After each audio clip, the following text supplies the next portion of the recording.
Excuse me, young man, but are you sure you're in the right terminal? The question cuts through the hushed atmosphere of Atlantic Airlines Premium Passenger Lounge like a blade through silk.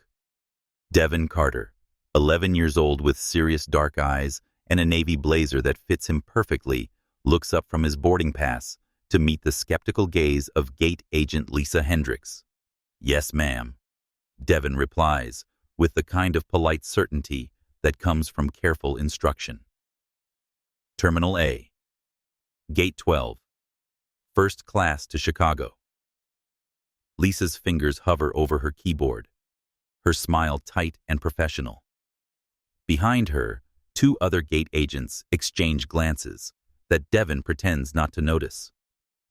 At 11, he's learned to read the language of adult disapproval, the subtle shifts in tone that signal trouble ahead. "And you're traveling alone." Lisa continues, her voice carrying that particular brand of concern that isn't really concern at all. Devon produces a manila folder from his leather messenger bag, movements deliberate and practiced. "Yes, ma'am. Here's my unaccompanied minor documentation, government ID, and boarding pass." He spreads the papers across the counter like evidence in a trial he knows he's already been judged for. Lisa examines each document with the intensity of a forensic investigator, turning the boarding pass over twice, holding Devon's ID up to the light. Her colleague, Agent Rodriguez, leans over to peer at the papers. "James Carter," Rodriguez reads from the credit card receipt. "Platinum member. Card's been active for 8 years. He sounds surprised, as if longevity of membership should correlate with the cardholder looking a certain way. "Problem?" Devon asks, his voice steady despite the knot forming in his stomach. He's done this 17 times over the past 8 months, but it never gets easier. The stares, the questions, the assumption that his presence in first class must be some kind of mistake. "No problem," Lisa says, though her tone suggests otherwise. "Just standard verification for unaccompanied minors, especially in premium cabins." The emphasis on premium hangs in the air like an accusation. Devon checks his phone discreetly. A single text message waits at the office. "You know what to do. Stay strong, son. Dad." He types back quickly. "At gate now. They're checking everything twice." The response comes immediately. "Document everything. Trust the plan." Devon slips his phone back into his jacket pocket, where it rests next to a device that looks like a standard smartphone, but serves a very different purpose. His father's instructions echo in his mind. "Stay calm. Be respectful. Let them reveal exactly who they are." "All right, Mr. Carter," Lisa says, finally handing back his documents. "Everything appears to be in order. Boarding begins in 20 minutes. As Devon moves away from the counter, he catches Lisa's whispered comment to Rodriguez. "I don't know what kind of money that family has, but that kid's got more composure than most adults." "Maybe that's the problem," Rodriguez mutters back. Devon finds a seat near the windows overlooking the tarmac, where Atlantic Airlines Flight 447 sits gleaming in the afternoon sun. A Boeing 777 first-class cabin in the forward section, exactly where he'll be sitting in seat 2B. He opens his calculus textbook, genuine homework, not a prop, and begins working through differential equations while keeping his ears tuned to the conversations around him. "Look at that little gentleman," says an elderly woman to her husband. "Reading calculus at his age. Reminds me of my grandson."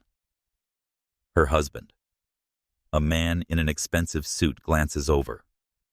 Traveling alone in first class, though. Where are his parents? "Maybe they're already on board," the woman suggests, but her husband's expression suggests he doubts it. Devon continues working, letting the familiar rhythm of mathematics calm his nerves. This is what he does, what he's been doing for 8 months now. Flying routes across the country, documenting experiences, gathering evidence that will ultimately serve a purpose larger than himself. His phone buzzes with a text from an unknown number. This is Professor Helen Barnes, Seat 3A. I'm the retired teacher sitting 2 rows behind you. If you need any help boarding or during the flight, just let me know. Devon looks around and spots her, a black woman in her 70s, with kind eyes and silver hair pulled back in an elegant bun. She gives him a small, encouraging nod. Something in her expression suggests she's seen this before, knows what's coming. He types back, "Thank you, Professor Barnes. I appreciate your kindness." Another passenger catches his attention, a man in his 40s with a laptop bag slung over his shoulder and a phone that he keeps checking. Marcus Webb, according to his airline app notification that pops up briefly on his screen. Seat 1C. He's been watching the interaction at the gate counter with increasing interest, the way someone does when they recognize injustice brewing. First-class passengers, we're ready to begin pre-boarding, comes the announcement.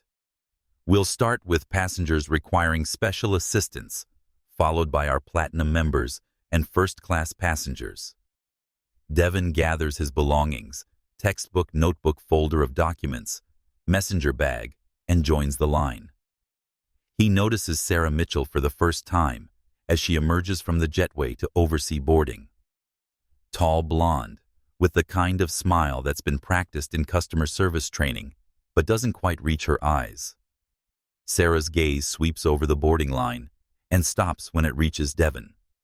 Her smile falters for just a moment, a micro-expression that might go unnoticed by most, but Devon has been trained to watch for exactly these reactions. At the boarding scanner, Devon hands over his documents to Sarah personally. "Well, hello there," she says, her voice pitched higher than necessary, the way adults sometimes talk to children they're not sure how to address. "Traveling all by yourself today?" "Yes, ma'am." Sarah scans his boarding pass, and her eyebrows rise slightly. "Seat 2B. That's our premium location." She looks at him more closely, as if trying to solve a puzzle that doesn't quite fit together. "And you're sure this is correct?" "Yes, ma'am. My father made the reservation." "I see." Sarah's pause stretches just long enough to be uncomfortable. "Well, let's get you settled in. I'm Sarah, and I'll be taking care of you today." The phrase carries an undertone that makes Devon's shoulders tense. Not serving him, but taking care of him, as if he's a problem to be managed, rather than a passenger to be respected. As Devon walks down the jetway, he can feel Sarah's eyes following him. He's done this enough times now to recognize the pattern: initial skepticism, escalating scrutiny, eventual confrontation. The question isn't whether it will happen, but when and how far it will go. Professor Barnes boards behind him, nodding warmly as she passes. Marcus Webb follows, phone already out, and subtly recording the boarding process, his journalist instincts apparently activated. The first-class cabin of Flight 447 represents the pinnacle of airline luxury leather seats that convert to fully flat beds, personal entertainment screens, premium service from takeoff to landing. Devon has experienced it all before, but today feels different. Today feels like the culmination of something that's been building for months. He stows his bag in the overhead compartment and settles into seat 2B, pulling out his textbook again. The familiar routine calms his nerves as passengers continue boarding around him. Sarah reappears, her attention drawn to Devon like a magnet. "Can I get you anything before takeoff?" "Water juice." "Water would be nice, thank you." She returns with a bottle of water and hovers nearby, clearly wanting to say something more. Finally, "You know, honey, first class can be quite formal. Are you comfortable here?" It's a question loaded with subtext, and Devon recognizes it immediately. Not, "Are you comfortable?" but "Do you belong here?" "I'm quite comfortable, thank you," Devon replies, his voice steady, despite the tremor in his hands that he hides by gripping his pen tighter. Sarah's smile tightens. "Of course. Well, If you need anything at all, just let me know. As she moves away, Devon catches Professor Barnes watching the interaction with sharp, intelligent eyes. She's seen this before he realizes. She knows exactly what just happened, even if it was couched in politeness. Marcus Webb has also noticed his phone positioned to capture any future interactions without being obvious about it. The stage is set. All the players are in position.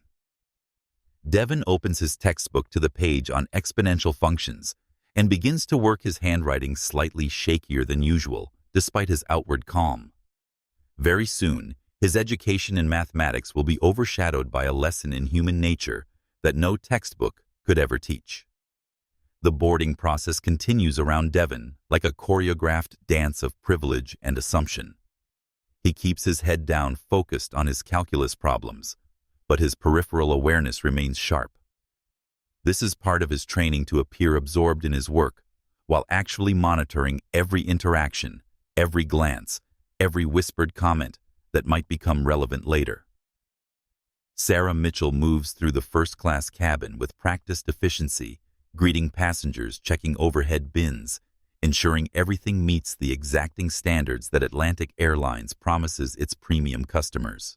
But Devon notices that her route brings her past his seat more frequently than necessary, and her glances in his direction carry an intensity that has nothing to do with customer service. "Excuse me, sweetheart," she says during her third pass, her voice carrying that saccharine tone that adults sometimes use when they're trying to sound caring, but actually feel frustrated. "I noticed you're working on some pretty advanced math there." Devon looks up from his differential equations. "Yes, ma'am. It's homework." "Homework," Sarah repeats as if testing the words for authenticity. "That's wonderful. And how old are you, if you don't mind my asking?" 11. Sarah's eyebrows rise in what might be surprise or skepticism. 11. "And you're traveling all alone to Chicago?" "Yes, ma'am." For school, Devon has learned to answer these questions without volunteering more information than necessary. The more details he provides, the more opportunities he creates for disbelief or additional scrutiny. "Family visit." "I see." Sarah glances around the cabin, then back at Devon. Her next words come with the practiced concern of someone who believes she's being helpful. "You know, we have some wonderful seats in our main cabin that might be more comfortable for a young traveler. More interaction with families, other children." The suggestion hangs in the air between them like a trap waiting to be sprung. Devon has heard variations of this offer 16 times over the past 8 months. Sometimes it comes disguised as concern for his comfort. Sometimes as worry about disturbing other passengers. Always it carries the same underlying message. "You don't belong here." "Thank you for the suggestion," Devon says politely, "but I'm quite comfortable in my assigned seat."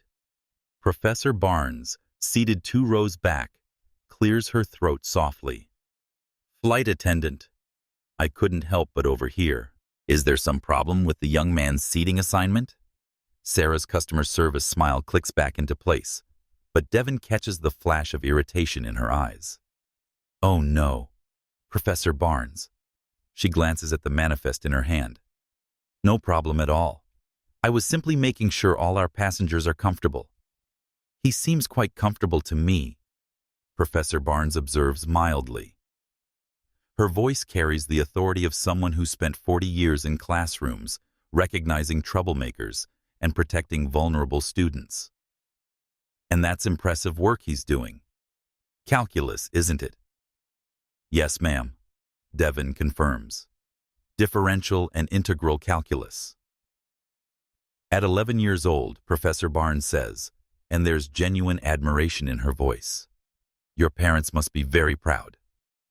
"They are," Devon says, and for the first time since boarding, his smile is completely genuine. Sarah's jaw tightens almost imperceptibly. Her voice becomes more clipped, more professional. "Well, if everyone's settled, I'll continue with pre-flight preparations." As she moves away, Marcus Webb leans slightly forward from his seat in 1C. Kid's got more composure than most business travelers I know, he murmurs to his seatmate, but his voice is pitched to carry just far enough for Devon to hear the support. Devon catches his eye and nods slightly, a small acknowledgement between fellow travelers who both recognize what's happening here. The last of the passengers board, and Captain Rodriguez's voice comes over the intercom. Flight attendants prepare for departure. Sarah begins the familiar safety demonstration, but Devon notices that her usual smooth delivery is slightly off rhythm today. She keeps glancing in his direction, as if his presence is somehow disrupting her normal routine. When she demonstrates the oxygen mask procedure, her movements are sharper, more agitated. Ladies and gentlemen, in the unlikely event of a water landing, Sarah's voice drones on, but Devon isn't listening to the words. He's watching body language, cataloging micro-expressions, noting the way other passengers respond to the service they receive versus the way he's been treated.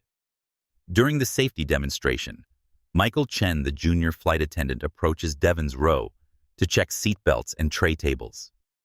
He's younger than Sarah, maybe late 20s, with an easy smile and none of the tension that seems to radiate from his colleague.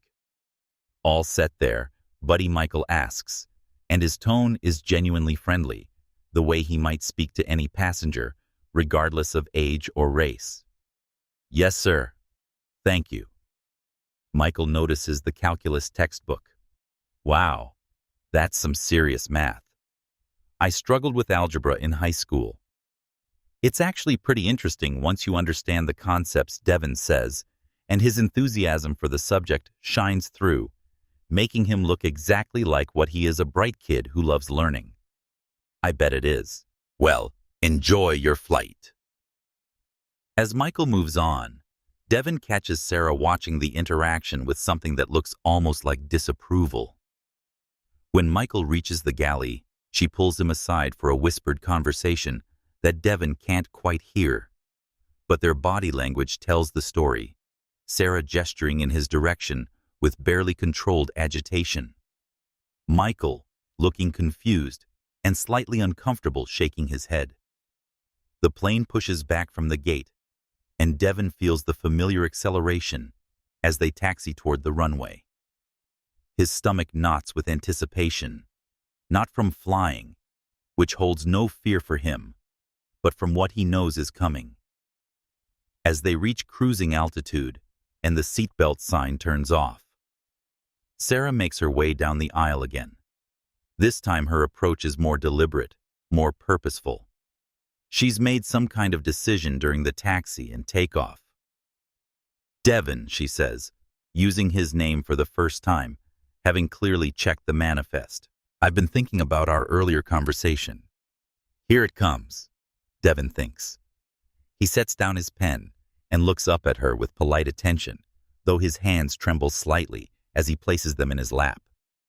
"You know, I've been flying for 12 years, and I've seen a lot of different situations. Sometimes, even when everything looks correct on paper, there can be misunderstandings." Misunderstandings. Devon keeps his voice neutral, curious rather than defensive. "Well, sometimes tickets get mixed up, or there are issues with payment processing that don't show up immediately in our system. I'd hate for you to be uncomfortable if there's been some kind of error." Professor Barnes has stopped reading her book and is now listening intently to the conversation. Marcus Webb has his phone positioned discreetly, though he's pretending to scroll through emails. "I don't believe there's been any error," Devon says carefully.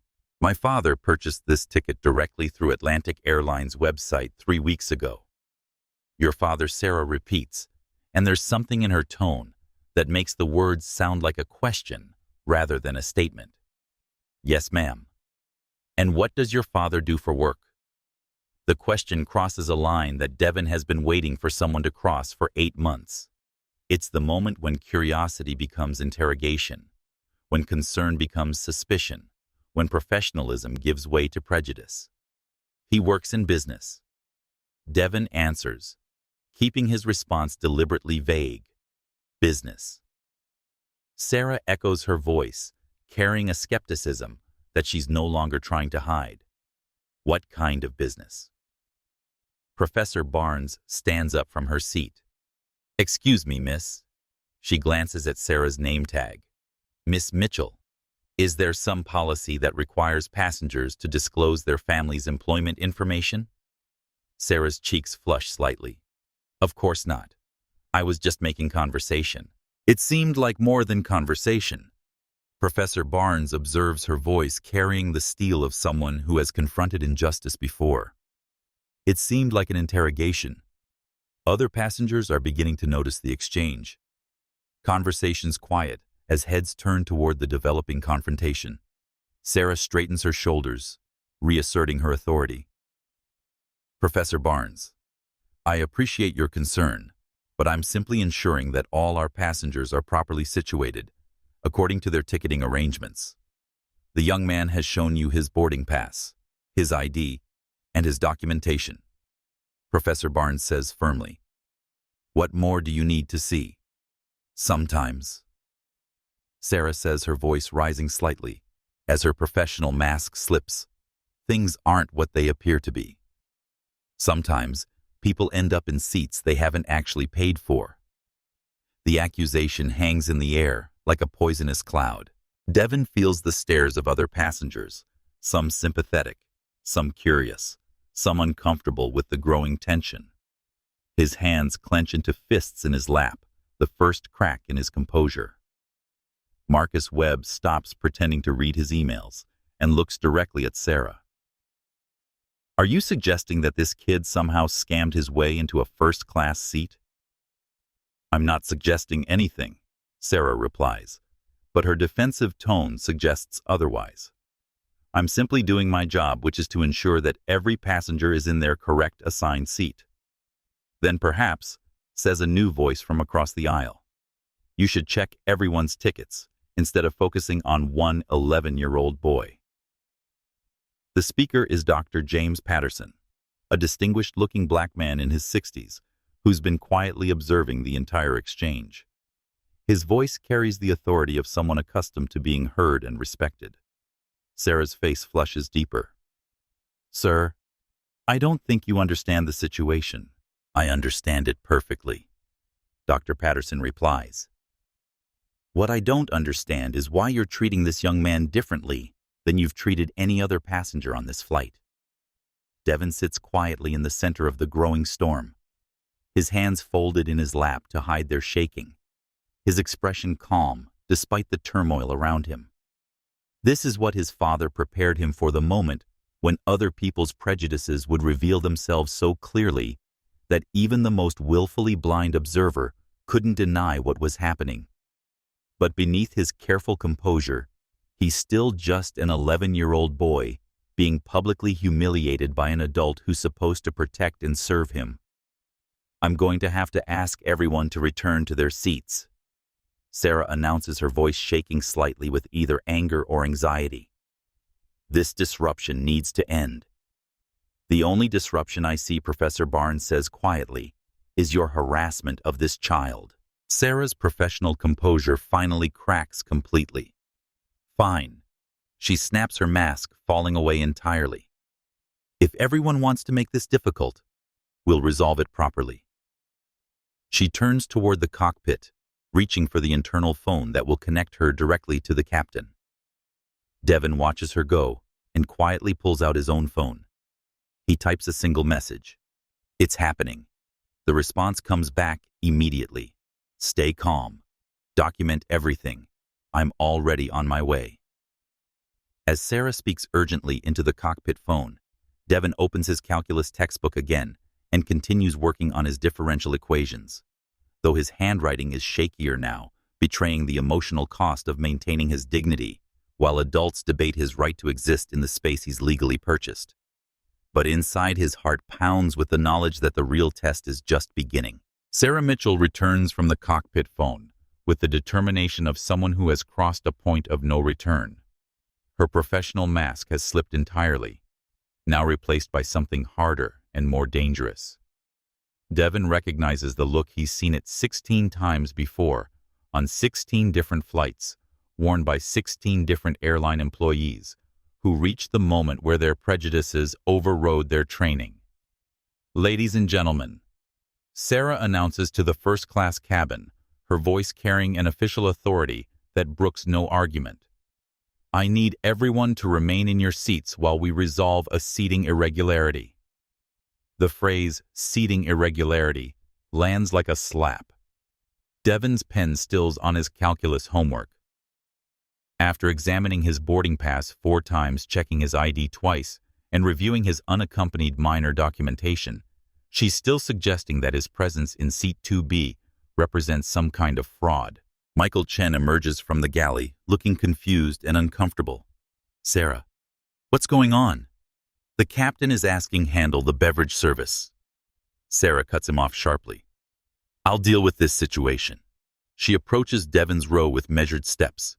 In her hand, she carries a clipboard and what appears to be a printed passenger manifest.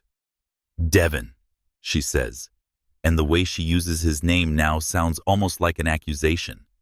I've been reviewing our passenger list, and I need to verify some information with you. Devon sets down his pen. His hand shakes slightly as he does the only visible sign of the stress building inside him, and looks up at her with polite attention. Yes, ma'am. Your ticket was purchased with a credit card belonging to James Carter. What is your relationship to the cardholder? The question is technically reasonable. Unaccompanied minors should be traveling on tickets purchased by parents or guardians.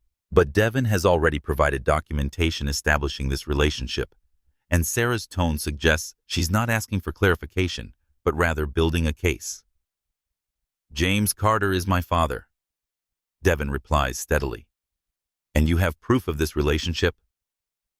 Devon reaches into his messenger bag and pulls out his folder of documents, the same papers he showed to the gate agents and to Sarah herself during boarding.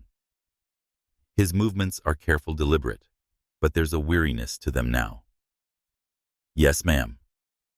Birth certificate showing James Carter as my father, notarized letter of permission for solo travel emergency contact information, and my school ID showing my name as Devon Carter. Sarah examines each document with exaggerated care, as if she's seeing them for the first time, rather than the third or fourth. Other passengers watch with growing discomfort as the interrogation continues. Professor Barnes stands up from her seat. Miss Mitchell, you've already verified these documents multiple times. What exactly are you looking for? Professor Barnes. Sarah says, without looking at her, I need to ask you to remain seated and allow me to perform my duties. Your duties don't include harassing paying passengers. Professor Barnes responds, her voice carrying decades of experience dealing with institutional bullying. This child has provided every piece of documentation you've requested, and you're still treating him like a criminal. Marcus Webb raises his phone slightly, no longer bothering to hide the fact that he's recording. This is absolutely unbelievable, he murmurs, but his voice carries clearly through the cabin. Sarah finally looks up from the documents, and her expression has hardened into something approaching hostility. Mr. Carter, she says, addressing Devon with exaggerated formality. I'm going to need you to come with me to the galley so we can make some phone calls to verify your travel authorization. It's phrased as a request, but her tone makes it clear that she considers it an order. Devon remains seated. His voice is steady, but quieter now, as if the weight of adult prejudice is physically pressing down on him. Ma'am, I've provided all the verification documents required by Atlantic Airlines unaccompanied minor policy. Is there something specific about those documents that concerns you? The question is simple, direct, and completely reasonable. It's also designed to force Sarah to articulate exactly why she continues to doubt Devon's legitimacy, despite having seen clear proof of his right to be on the flight. Sarah's jaw tightens. Sometimes documents can be altered or misrepresented. I've seen situations where people use fraudulent paperwork to access services they haven't actually paid for. The accusation is now explicit rather than implied. Sarah Mitchell is suggesting that 11-year-old Devon Carter has somehow forged official documents, in order to steal a first-class airplane seat. The cabin erupts in murmurs of disbelief and outrage. "That's absolutely ridiculous." Professor Barnes declares, her voice carrying the authority of someone who spent 40 years in education and has no patience for this level of foolishness. Dr. Patterson leans forward in his seat. "Young lady, I am a federal judge, and what you're suggesting constitutes a serious criminal accusation against a minor. Do you have any evidence whatsoever to support this claim?" Sarah's face goes pale as she realizes she's just accused a child of document fraud in front of a federal judge. But she's too far down this path to retreat now. "I'm not making accusations," she says defensively. "I'm following proper security protocols." "These aren't security protocols," Marcus Webb calls out from his seat. "This is harassment, and I'm getting every second of it on video." "Sir, I need to ask you to put your phone away," Sarah snaps. "Not happening," Marcus replies firmly. "This is a public space, and I have every right to record what's happening here." Michael Chen hovers uncertainly near the galley, clearly wanting to intervene, but unsure how to challenge his senior colleague. "Sarah," he says quietly, "maybe we should just—" "Michael, I told you to handle the beverage service." Sarah cuts him off again, her voice sharp with stress and authority. Devon watches all of this unfold around him with a strange sense of detachment. This is the moment his father prepared him for, when someone's prejudices would become so obvious, so undeniable, that even the most sympathetic observer couldn't dismiss them as misunderstanding or mistake. He reaches into his jacket pocket and activates the recording device hidden there. Not a phone, but professional-grade equipment that will capture every word of what's about to happen with courtroom-quality clarity. Miss Mitchell, Devon says, his voice cutting through the chaos with surprising authority for an 11-year-old. "I'd like to ask you a direct question." The cabin falls silent. Even Sarah pauses, perhaps surprised by the suddenly formal tone coming from someone she's been treating like a child. "Yes. Have you asked any other passenger on this flight to provide additional documentation beyond their boarding pass and ID?" It's a simple question, but it goes straight to the heart of the matter. Devon has been watching Sarah's interactions with other passengers since boarding began. He's seen her greet the businessman in 1A with a warm smile and no questions. He's watched her chat comfortably with the elderly couple in 3C without asking to see their identification. He's observed her treat Marcus Webb, Professor Barnes, and Dr. Patterson with the standard courtesy that first-class passengers expect and receive. Only Devon has been subjected to repeated document checks. Only Devon has been questioned about his father's profession. Only Devon has been accused of potential fraud. Sarah opens her mouth to respond, then closes it again, apparently realizing that any answer she gives will highlight the discriminatory nature of her behavior. I check documentation when the situation warrants additional scrutiny." "What about my situation warranted additional scrutiny?" Devon asks, and for the first time, his voice carries a slight tremor, not from fear, but from the emotional weight of having to defend his right to exist in a space he has every right to occupy. Again, Sarah struggles for an answer that won't explicitly reveal her bias. Unaccompanied minors require more careful verification. "But you verified my unaccompanied minor documentation during boarding," Devon points out with devastating logic. "And again, just now. What changed between then and now that made you doubt the authenticity of documents you had already approved?" Professor Barnes nods approvingly at Devon's reasoning. Marcus Webb's phone captures every word. Dr. Patterson watches with the intense interest of someone who recognizes a sharp legal mind at work, regardless of its owner's age.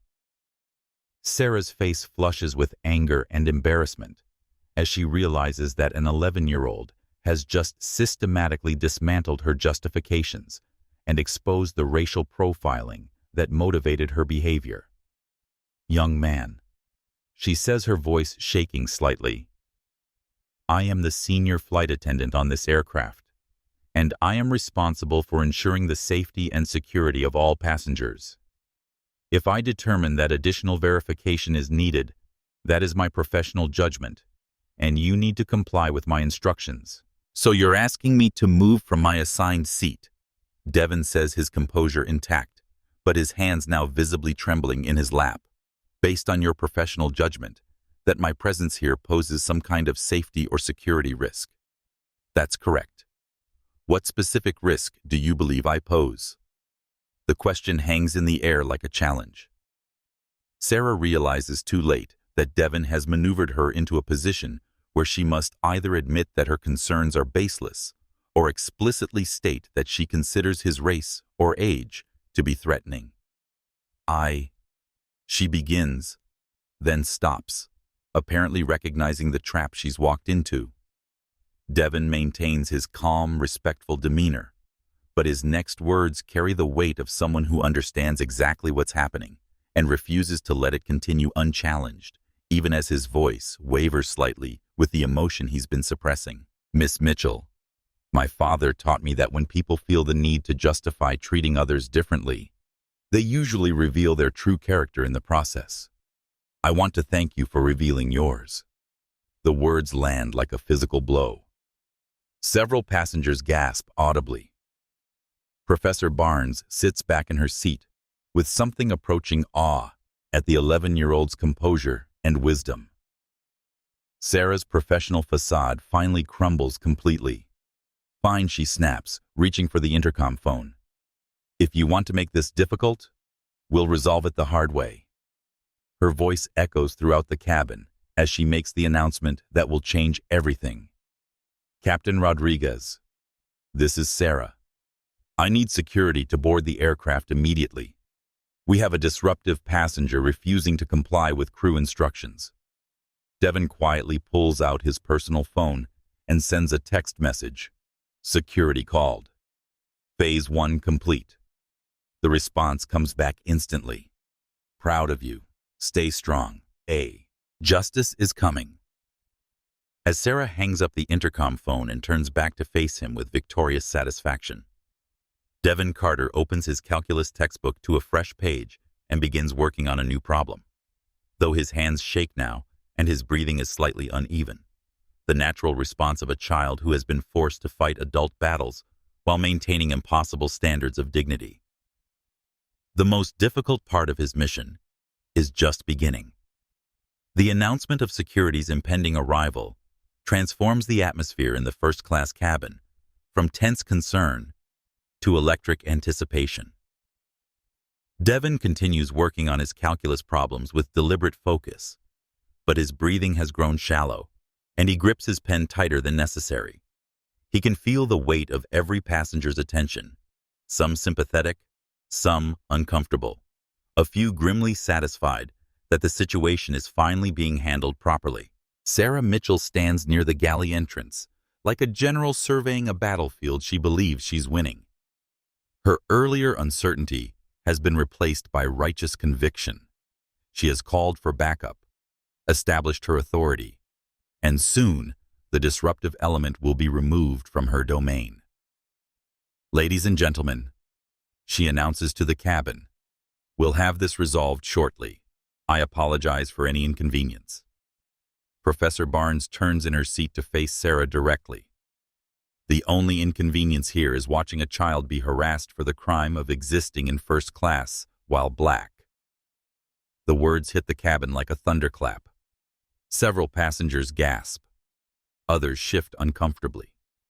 A few nod in agreement. But Sarah's reaction is immediate and defensive. Professor Barnes, I resent that implication. Race has nothing to do with this situation. I follow standard security protocols for suspicious circumstances. Suspicious circumstances. Professor Barnes repeats, her voice heavy with decades of experience recognizing coded language. And what exactly is suspicious about a polite, well-dressed, well-documented child working on advanced mathematics homework? Marcus Webb stops pretending to use his phone for anything other than recording. I'll tell you what's suspicious, he says, his voice carrying clearly through the cabin. What's suspicious is that you've spent 20 minutes interrogating an 11-year-old who has done absolutely nothing wrong. Dr. Patterson adds his voice to the growing chorus. In my courtroom, we call this harassment without cause. When it's targeted based on race, we call it civil rights violation. Sarah's face flushes deeper with each criticism, but instead of reconsidering her actions, she doubles down. I don't care what you call it. This child is disrupting my cabin, refusing to follow crew instructions, and creating a hostile environment for other passengers. The accusation is so divorced from reality that it produces stunned silence. Devon has been sitting quietly in his assigned seat, speaking only when directly addressed, working on homework, maintaining perfect courtesy throughout Sarah's increasingly aggressive interrogation. Michael Chen finally finds his voice. Sarah, he's been completely respectful.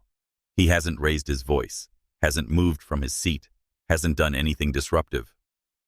Sarah whirls on her younger colleague.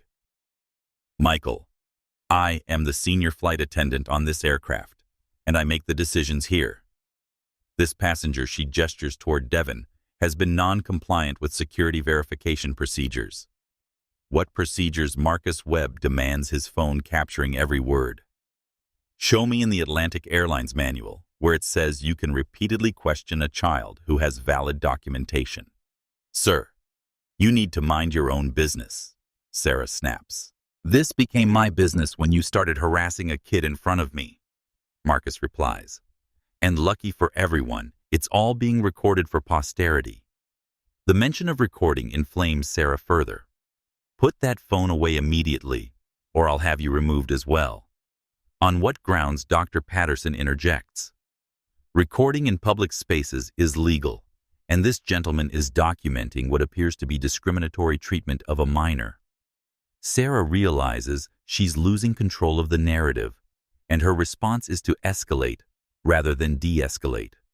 She approaches Devon's seat with aggressive purpose, her voice loud enough for the entire cabin to hear. Devon Carter, I am ordering you to gather your belongings and move to seat 23B in the main cabin. Your continued presence in first class is disruptive to other passengers and potentially fraudulent. The word fraudulent echoes through the cabin like an accusation of murder. To call an 11-year-old boy fraudulent in public in front of witnesses, based on nothing more than suspicion, rooted in racial bias, represents a level of professional misconduct that shocks even the most jaded travelers. Devon looks up from his calculus textbook. His hands shake visibly now as he grips the edges of his book, but his voice remains steady. Miss Mitchell, I have a confirmed reservation for seat 2B, purchased legally with a valid credit card, and I have provided all required documentation. On what specific grounds are you ordering me to change seats? On the grounds that I am the senior flight attendant, and I have determined that your presence here is inappropriate. Inappropriate how? Sarah struggles for an answer that won't explicitly reveal her bias, but she's too deep into this confrontation to maintain any pretense. You don't fit the demographic profile of our typical first-class passengers. The words hang in the air like a confession. Several passengers gasp audibly. Professor Barnes covers her mouth with her hand in shock. Marcus Webb's phone captures every word. Even Michael Chen looks stunned. Sarah, you can't say things like that.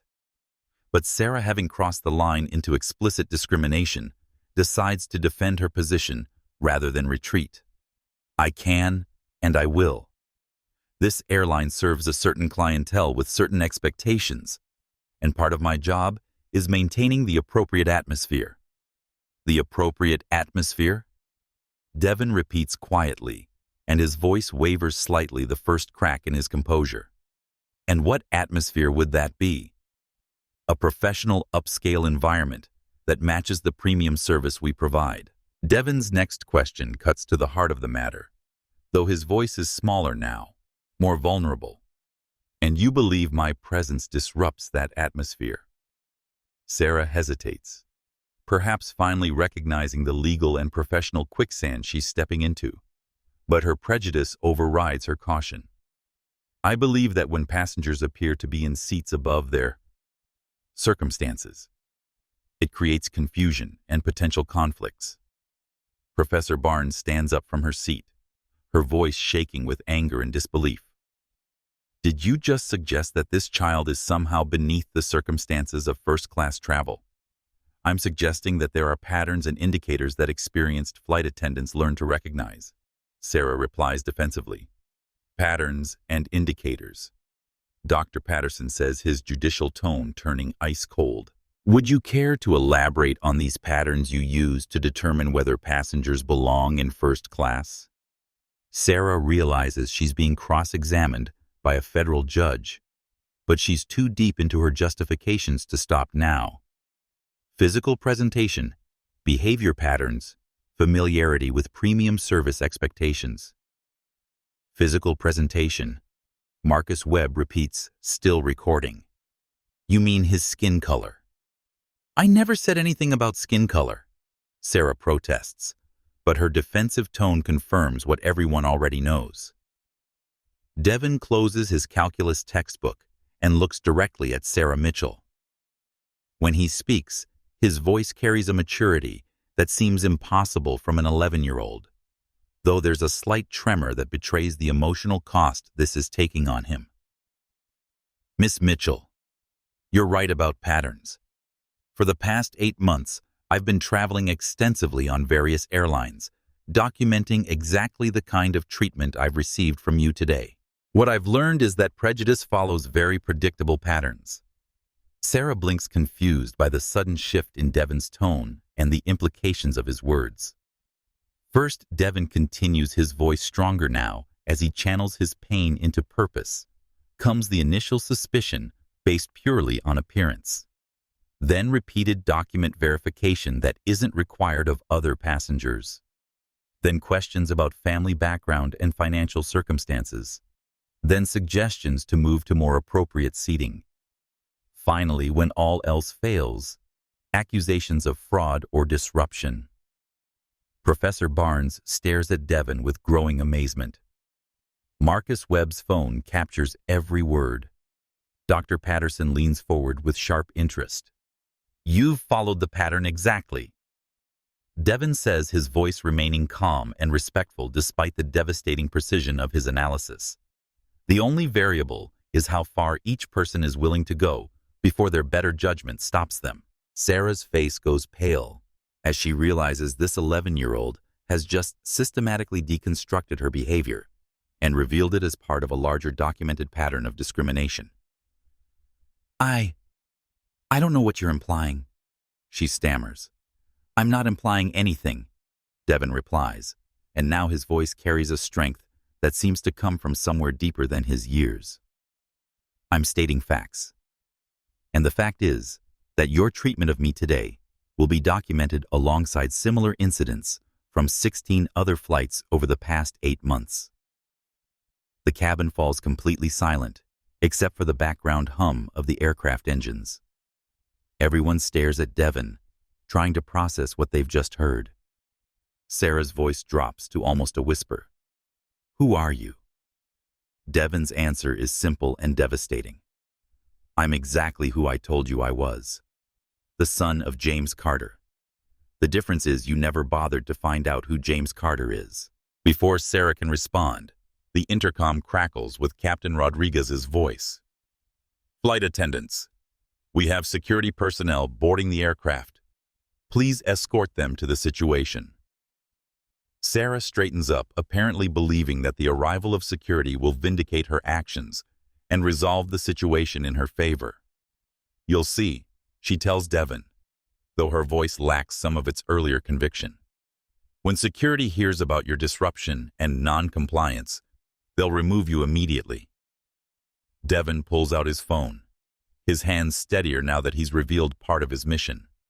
He sends a single text, security boarding now. Are you ready? The response comes back immediately. Born ready. Time to show them who they're dealing with. As footsteps echo from the jetway announcing the arrival of airport security, Devon Carter opens his calculus textbook again and continues working on his differential equations. But now, there's something different in his posture. Not the careful defensiveness of a child being bullied, but the quiet confidence of someone who knows that justice is about to be served. The storm is about to break, and Devon Carter is ready for it. The footsteps in the jetway grow louder, and two Atlantic Airlines security officers appear in the first-class cabin doorway. The lead officer is Thomas Jackson, a tall black man in his 40s, with graying hair, and the bearing of someone who has spent 20 years navigating complex situations involving authority race and institutional power. Behind him follows Officer Kate Sullivan, a white woman in her 30s, with a no-nonsense demeanor and a clipboard that suggests she handles these situations by strictly following established protocols. Sarah Mitchell immediately approaches them with the confidence of someone who believes backup has arrived to vindicate her actions. Officers, thank you for responding quickly. We have a passenger in seat 2B who has been disruptive and non-compliant with crew instructions. She gestures toward Devon, who continues working on his calculus homework with deliberate focus. Officer Jackson's eyes sweep the cabin, taking in the scene, an 11-year-old black child sitting quietly with a textbook, surrounded by agitated passengers, half of whom appear upset with the flight attendant, rather than the supposed disruptive passenger. What exactly has the passenger done? Jackson asks, his tone professional, but carrying an undertone that suggests he's already skeptical. He has refused to comply with security verification procedures. Sarah explains, her voice gaining confidence, as she believes she's found allies. Despite multiple attempts to verify his documentation, he has been argumentative and disruptive to other passengers. Jackson glances around the cabin again. Professor Barnes, Marcus Webb, and Dr. Patterson all appear ready to contradict Sarah's characterization, but Jackson raises his hand slightly, indicating he wants to hear the official version first. Officer Sullivan steps forward with her clipboard. What documentation has been requested and provided? Boarding pass identification, unaccompanied, minor paperwork, emergency contact information, and birth certificate. Sarah lists, apparently unaware that the extensive nature of her verification requests undermines, rather than supports her position. Jackson's eyebrows rise slightly. All of which were provided. Yes, but, and were they valid and in order? Sarah hesitates. They appeared to be, but sometimes documents can be altered. Or, do you have specific reason to believe these documents were fraudulent? Officer Sullivan interrupts, consulting her clipboard.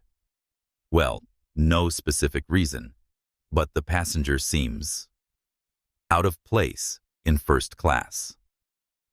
The phrase hangs in the air like a smoking gun. Jackson's expression hardens almost imperceptibly, while Sullivan's pen stops moving. Jackson approaches Devon's seat with careful neutrality. Son, I'm Officer Jackson with Atlantic Airlines Security. Can I see your boarding pass and identification?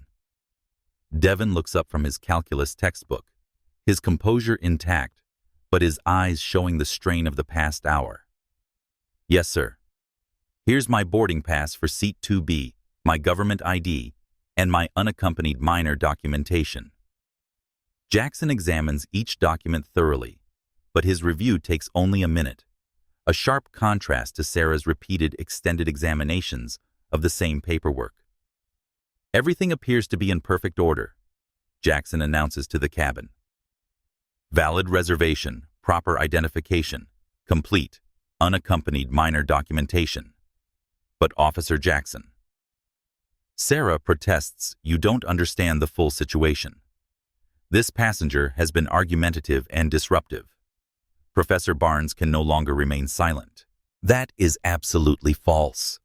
This young man has been nothing but polite and respectful throughout your harassment.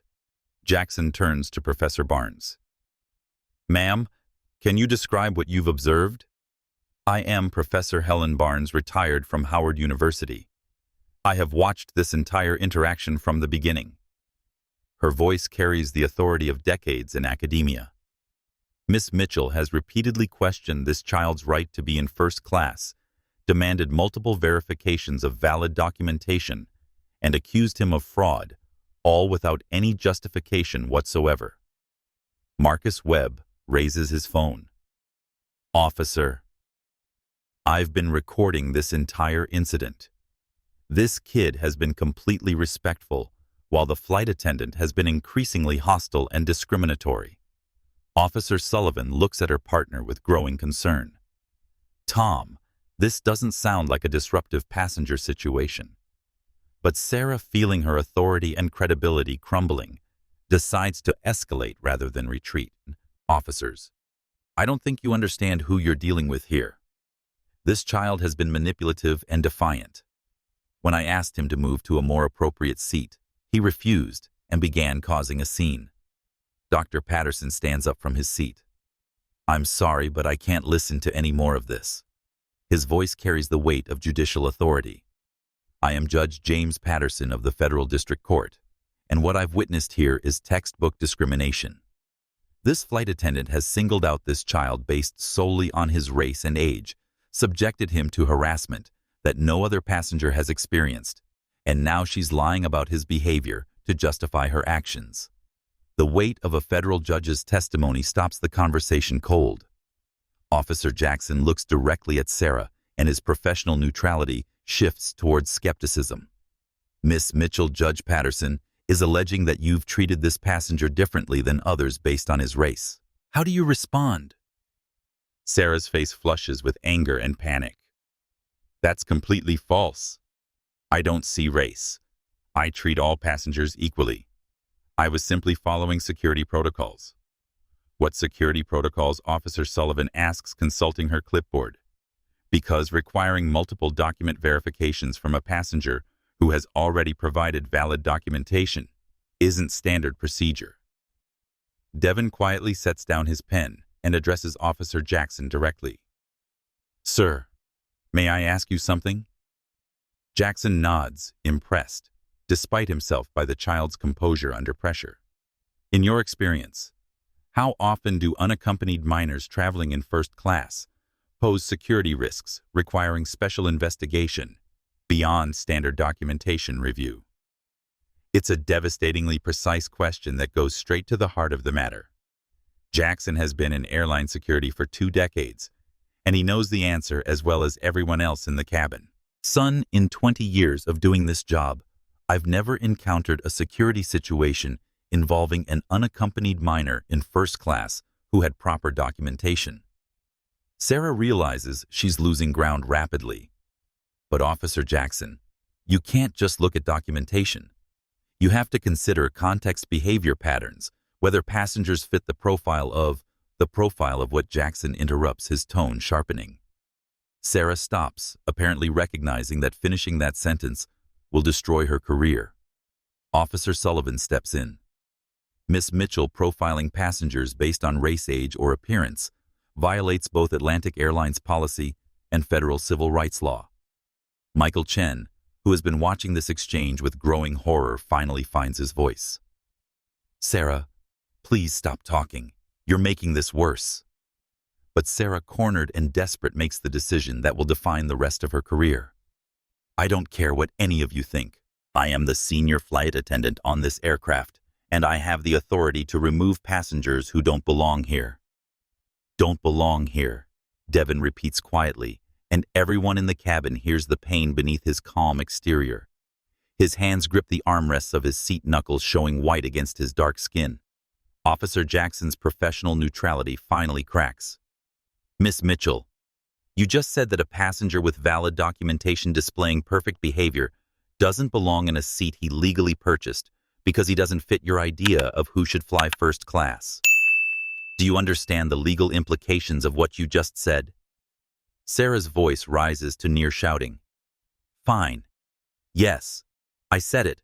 Some passengers just don't fit the first-class environment, and part of my job is maintaining standards. The cabin erupts in gasps of shock and outrage. Marcus Webb's phone captures every word. Professor Barnes shakes her head in disbelief. Doctor, Patterson pulls out his own phone, apparently making notes for future legal reference. Officer Sullivan looks at her partner. Tom, I think we have a problem here, but it's not with the passenger. Jackson nods grimly. Miss Mitchell, you've just admitted to discriminating against a passenger based on your subjective judgment about who belongs in first class. That's not your decision to make, and it's not legally permissible. Devon stands up from his seat for the first time since the confrontation began. At 11 years old, he barely reaches Jackson's shoulder, but when he speaks, his voice carries remarkable authority, despite the slight tremor that betrays his emotional state. Officer Jackson, I appreciate your professionalism and fairness. I'd like to make a request.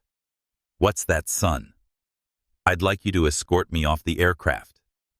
Everyone stares at Devon in surprise. Sarah looks triumphant, apparently believing she's finally won.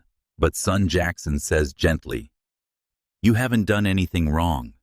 You have every right to remain in your seat. Devon's next words will resonate through the cabin and far beyond. Though his voice wavers slightly with emotion, I know I have the right to stay. But I also have the right to leave with my dignity intact. And I choose dignity over fighting a system that's determined to see me as a problem rather than a person. The 11-year-old's wisdom and grace under pressure leave the adults around him speechless. However, Devon continues pulling out his phone with hands that tremble slightly before we go. I think there's someone who would like to speak with Miss Mitchell. He dials a number and hands the phone to Officer Jackson. Could you please tell the person who answers exactly what has happened here today? Jackson takes the phone hesitantly. Hello, this is Officer Thomas Jackson with Atlantic Airlines Security. Yes, sir. I can explain the situation. As Jackson describes the incident to whoever is on the other end of the line, his expression changes from professional neutrality to surprise to something approaching shock. Yes, sir. I understand, sir. Yes, he's right here. No, sir. He's been completely respectful throughout. Yes, sir. I can confirm that. Right away, sir. Jackson hands the phone back to Devon, his expression now mixing respect with curiosity. Son, your father would like everyone to remain exactly where they are. He's coming to handle this personally. Sarah, still oblivious to the magnitude of her mistake, smirks. His father. What's his father going to do? Complain to customer service? Officer Jackson looks at her with something approaching pity. Miss Mitchell, I suggest you prepare yourself for the conversation of your lifetime. Devon sits back down in seat 2B, opens his calculus textbook again, and returns to his differential equations, as if nothing extraordinary has happened. But his hands are steadier now, and there's something different in his posture, the quiet confidence of someone who knows that justice is about to arrive. Everyone in that cabin knows they're about to witness something unprecedented. Despite Officer Jackson's clear assessment of the situation, and his obvious reluctance to precede Sarah Mitchell's authority as senior flight attendant ultimately prevails in the bureaucratic hierarchy of commercial aviation. Atlantic Airlines policy is clear. When flight crew requests, passenger removal security must comply first and investigate later. I'm sorry, son, Officer Jackson tells Devon, genuine regret evident in his voice and posture. I have to follow crew instructions even when I disagree with them. Officer Sullivan looks equally uncomfortable but consults her clipboard and nods. Regulations require us to escort you off the aircraft while this gets sorted out through proper channels. Devon closes his calculus textbook and carefully places it in his messenger bag. His movements are deliberate, dignified, but there's a slight tremor in his hands, the natural response of a child who has been forced to endure an hour of adult prejudice and public humiliation. I understand, Officer Jackson. You're doing your job, and I respect that. His maturity in the face of discrimination leaves the adults around him both humbled and ashamed. Sarah stands near the galley, with her arms crossed, a look of vindicated satisfaction on her face. Finally, maybe now we can get back to providing proper service to our legitimate passengers. The words hit the cabin like a slap. Professor Barnes gasps audibly. Dr. Patterson shakes his head in disgust. Marcus Webb's phone captures every moment as the 11-year-old gathers his belongings with quiet dignity. Miss Mitchell Officer Jackson says, his voice tight with controlled anger, that was completely inappropriate. It was completely honest, Sarah retorts. Some people need to learn their place. The phrase, learn their place, echoes through the first-class cabin like an admission of guilt. Even Officer Sullivan winces at the explicit nature of the discrimination. Devon stands up from seat 2B and looks around the cabin at the passengers who have witnessed his humiliation. His voice, when he speaks, carries no anger or bitterness, only a sadness that seems far too profound for someone his age, though it wavers slightly with the emotion he's been holding back. I want to thank everyone who stood up for me today. Professor Barnes, Dr. Patterson, Mr. Webb, Mr. Chen. You didn't have to get involved, but you chose to speak up for what's right. That means more to me than you'll ever know. Professor Barnes wipes away tears she hasn't been able to hold back. Sweetheart, you have shown more grace and courage than most adults I know. Devon nods respectfully, then turns to face Sarah Mitchell directly. When he speaks, his voice is stronger, drawing from some deep reserve of strength his father taught him to access. Miss Mitchell, my father taught me that every interaction is a choice between kindness and cruelty, between justice and prejudice, between building people up and tearing them down. Today, you revealed exactly who you choose to be. Sarah's face flushes with anger at being lectured by someone she considers beneath her authority. Don't you dare talk to me about choices. I chose to maintain professional standards, which is more than your parents taught you about respecting authority. The insult to his parents breaks through Devon's calm facade for just a moment. His jaw tightens. His small hands clench briefly into fists, and his breathing quickens. But then, with visible effort that shows exactly how much this is costing him, he regains his composure. Ma'am, my parents taught me that respecting authority means expecting authority figures to be worthy of respect. They also taught me that dignity isn't something that can be taken from you.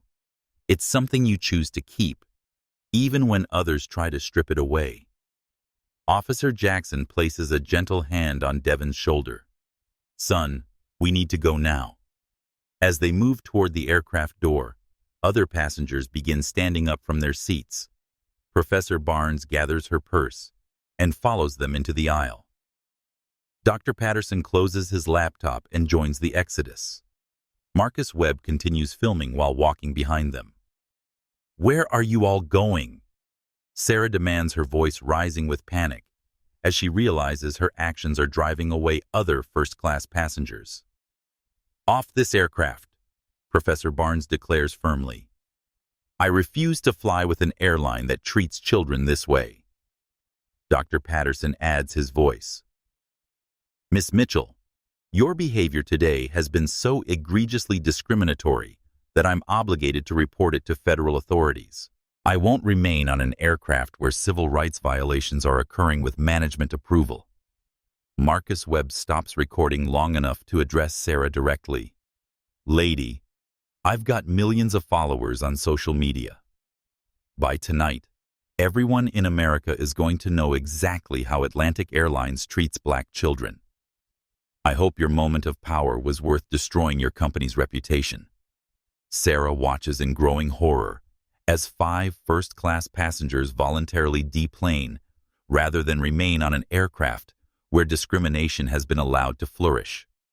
You can't all leave. This is ridiculous. He's just one kid. That's the problem, Professor Barnes says, As she passes Sarah, her voice carrying decades of experience fighting prejudice. To you, he's just one kid whose dignity doesn't matter. To us, he's everyone's child, and his dignity matters more than our convenience. As the group reaches the aircraft door, Devon pauses and turns back toward the cabin. Flight attendant Michael Chen approaches him quickly. "Devon, I am so sorry," Michael says, his voice shaking with emotion and shame. "This isn't who we are. This isn't who Atlantic Airlines is supposed to be." Devon looks at the young flight attendant with compassion that seems impossible from someone who has just been so cruelly treated.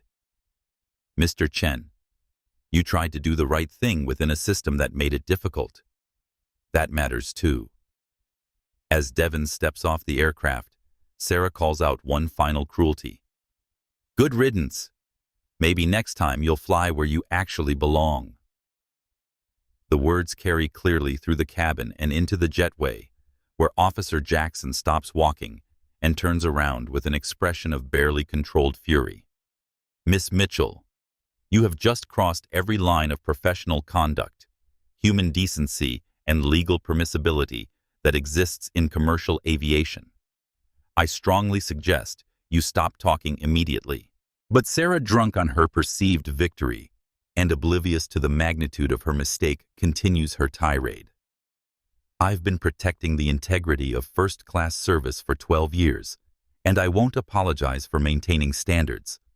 Professor Barnes, who has witnessed decades of discrimination in academic and professional settings, turns back toward the cabin. "Miss Mitchell, what you've maintained today isn't standards. It's systemic racism. And thanks to Mr. Webb's video, the entire world is going to see exactly what that looks like." As the group moves through the jetway toward the terminal, Devon pulls out his phone and sends a text message. "Removed from aircraft. Multiple witnesses. Everything documented." Sarah Mitchell revealed herself completely. The response comes back immediately. "Perfect. I'm in the terminal now. Time to show them who they're dealing with." Officer Jackson escorts Devon to the security office as required by protocol, but his demeanor has shifted from professional duty to protective concern.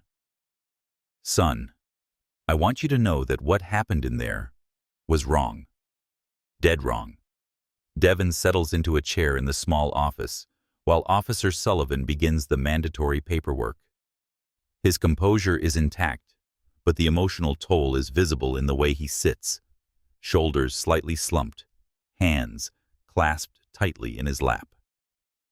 "Officer Jackson, can I ask you something?" "Of course. In your 20 years of doing this job, have you ever seen anything like what just happened?" Jackson considers the question carefully. "I've seen discrimination before, son, but I've never seen anyone handle it with the grace and dignity you showed today. Most adults would have lost their temper, started shouting, made the situation worse. You turned their prejudice into a mirror that showed everyone exactly who they really are." Devon nods thoughtfully, though his voice is quieter now, more vulnerable. "My father taught me that anger gives prejudiced people an excuse to dismiss you, but dignity and truth make it impossible for them to hide behind their justifications." Officer Sullivan looks up from her paperwork. "Devon, your father raised you right." "He did." Devon says simply, then adds with a slight smile that doesn't quite hide his exhaustion. "He also taught me to document everything." Before either officer can ask what he means, commotion erupts in the terminal corridor outside the security office. Voices, footsteps, the sound of people moving with urgent purpose. Officer Jackson glances toward the door. Sounds like something's happening out there. Devon checks his phone, and his smile becomes more genuine. "Yes, sir. I believe something is definitely happening." The door to the security office opens, and a tall figure appears silhouetted against the bright terminal lighting. Even from behind, his presence commands immediate attention. Expensive tailored suit, confident posture, the unmistakable bearing of someone accustomed to authority and respect. Jonathan Carter steps into the security office, and Officer Jackson immediately understands why Devon has remained so calm throughout his ordeal. This is not just any concerned parent. This is someone whose mere presence shifts the balance of power in any room he enters. Officer Jackson. Jonathan says, his voice carrying quiet authority that requires no introduction or explanation. I understand you've had some difficulty with my son's flight arrangements. Jackson stands up instinctively, recognizing power when he encounters it. Mr. Carter, your son has been nothing but respectful throughout this entire situation. The problem isn't with him. I know, Jonathan replies, his gaze moving to Devon, with a mixture of pride and protective fury that makes him seem even more formidable. The problem is with an airline employee who decided that my 11-year-old son doesn't deserve the dignity and respect that every human being is entitled to. Devon stands up from his chair and embraces his father. For the first time since the ordeal began, he looks like what he actually is, a child who has been hurt by adult cruelty and needs comfort from someone who loves him. His careful composure finally cracks slightly as he leans into his father's protective embrace. I documented everything, Dad, Devon says quietly, his voice finally showing the strain he's been under. Just like you taught me. Jonathan's smile is fierce with pride and love. I know you did, son. And now it's time for the adults to handle what comes next. Officer Sullivan clears her throat uncertainly. Mr. Carter, we're just finishing up the incident report. Your son will be free to go once we complete the paperwork. Jonathan's attention shifts to her, and his tone becomes formal, measured, dangerous. Officer Sullivan, I appreciate your professionalism in this matter. However, I think you should know that this incident report will become evidence in federal civil rights violation proceedings. The words hit the small office like a bomb. Officer Jackson's eyes widen. Officer Sullivan's pen stops moving on her clipboard. Devon looks up at his father, and despite everything he's been through, there's anticipation in his voice. Dad, are you ready to show them who they're dealing with? Jonathan Carter straightens his tie, checks his phone, and smiles at his son with the confidence of someone who has been planning for exactly this moment. Son, I've been ready for this conversation my entire career. As father and son prepare to leave the security office together, neither Officer Jackson nor Officer Sullivan has any idea that they've just witnessed the opening act of a drama that will reshape their entire industry. But they're about to find out. The terminal corridor outside the security office buzzes with unusual activity as Jonathan Carter emerges with Devon at his side. Airport employees pause in their duties. Passengers turn to stare, and an electric sense of anticipation fills the air around them. This isn't the typical scene of an angry parent arriving to complain about poor service. This is something far more significant. Behind Jonathan, 3 figures follow in perfect formation, a sharp-dressed woman with a tablet and the bearing of someone accustomed to high-stakes legal battles, a distinguished man in his 50s whose press credentials identify him as senior communications staff, and a third individual whose security posture and discreet earpiece mark him as professional protection. Devon, Jonathan says quietly as they walk, placing a protective hand on his son's shoulder. I want you to understand something about what's about to happen. Yes, Dad. Devon's voice is steadier now, strengthened by his father's presence. This isn't about revenge against Sarah Mitchell, or even Atlantic Airlines specifically. This is about changing a system that allowed what happened to you today to be considered acceptable behavior. Devon nods solemnly, his earlier vulnerability replaced by renewed purpose. We documented the pattern so we could break it. Exactly. As they approach Gate 12, a small crowd has gathered. Professor Barnes, Dr. Patterson, and Marcus Webb stand near the boarding area, along with several other passengers who deplaned in protest.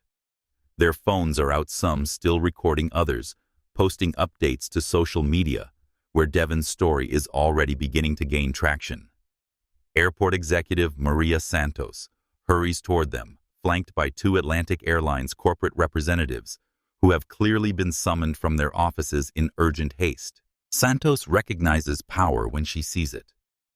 Jonathan Carter's presence, his legal team, his security detail, and she approaches with the careful respect reserved for people who can make or break careers with a single phone call.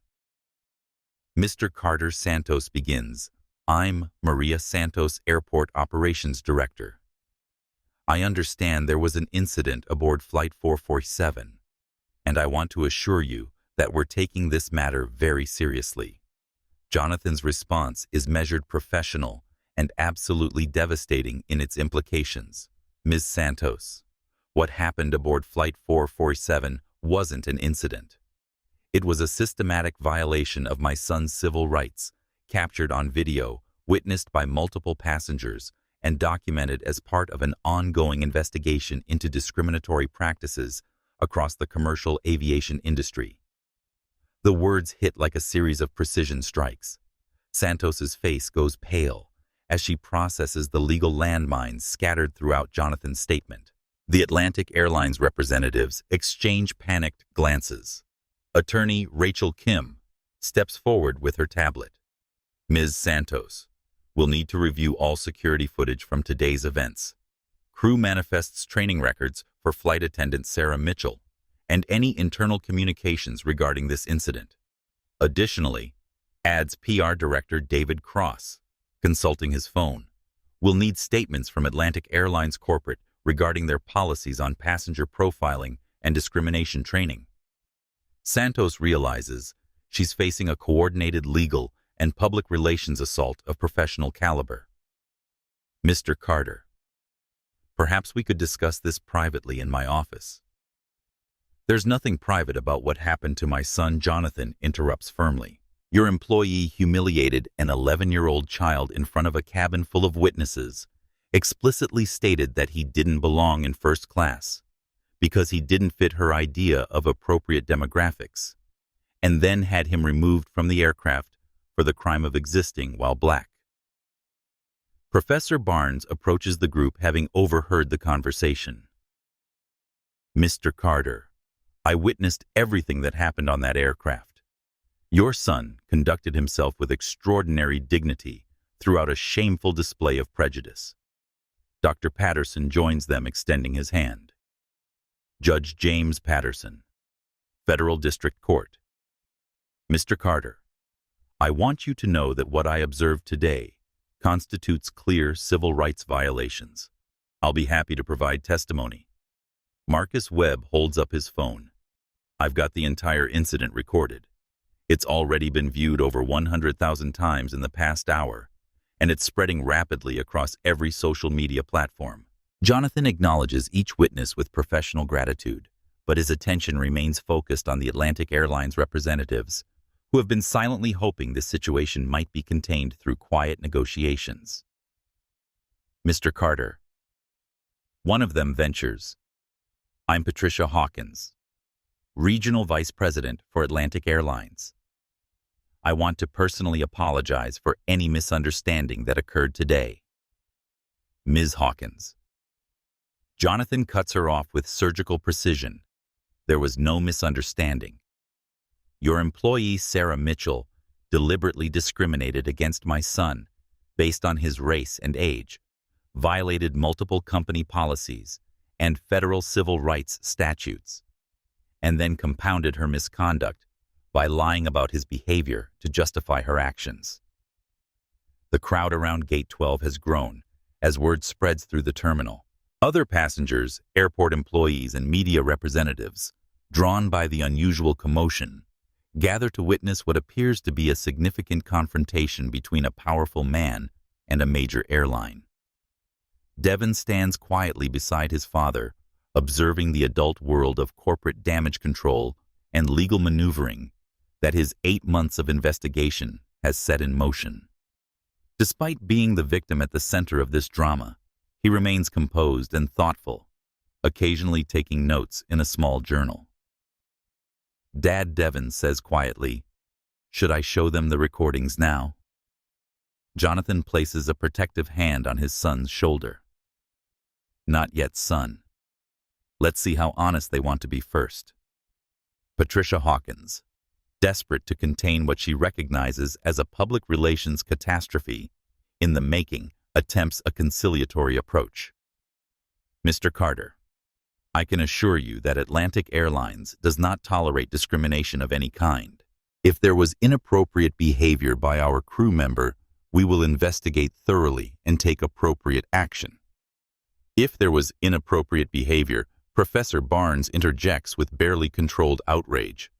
"I sat there and watched your flight attendant repeatedly harass this child, question his right to occupy a seat he had legally purchased, and then have him removed when he refused to be intimidated." Marcus Webb adds, "Lady, I've got it all on video. Your flight attendant said this kid didn't fit the demographic profile of first-class passengers. She told him to learn his place. There's no if about it." The crowd murmurs with shock and anger as details of Sarah Mitchell's behavior spread through the gathering. Several people begin pulling out their phones to record what's clearly becoming a significant news event. Jonathan Carter checks his watch, then looks directly at Patricia Hawkins, with the calm intensity of someone who has been building toward this moment for months. "Ms. Hawkins, I appreciate your concern about Atlantic Airlines' reputation. In fact, I share that concern, which is why I've spent the past 8 months conducting a comprehensive investigation into discriminatory practices across your route network."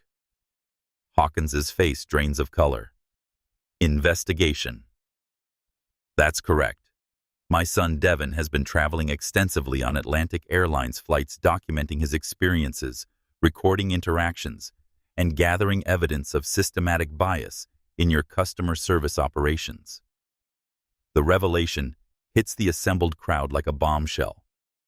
Devon, the quiet 11-year-old who has been treated as a victim, is revealed to be a deliberate investigator, gathering evidence of institutional discrimination.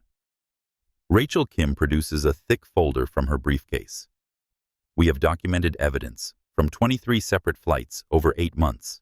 Discriminatory treatment, inappropriate questioning, seating challenges, and hostile service, all targeting a minor passenger who consistently displayed perfect behavior and proper documentation." David Cross adds, "The video from today's incident has already gone viral, but it's actually the capstone of a much larger investigation into airline discrimination patterns." Airport Security Director approaches the group clearly concerned about the growing crowd and media attention. "Mr. Carter, perhaps we could continue this conversation in a more private setting." Jonathan's response is firm, but not hostile. Director, "What happened to my son today happened in public, was witnessed by dozens of people, and was recorded for posterity. The conversation about accountability will also happen in public." Devon speaks up for the first time since the confrontation began, his young voice carrying clearly through the crowd. "Say, Hawkins, can I ask you a question?" Hawkins, thrown off balance by being addressed directly by the child at the center of this crisis, nods uncertainly. "In your position as regional vice president, do you believe that an 11-year-old boy with proper documentation and perfect behavior should be removed from his paid seat because a flight attendant thinks he doesn't look like he belongs in first class?"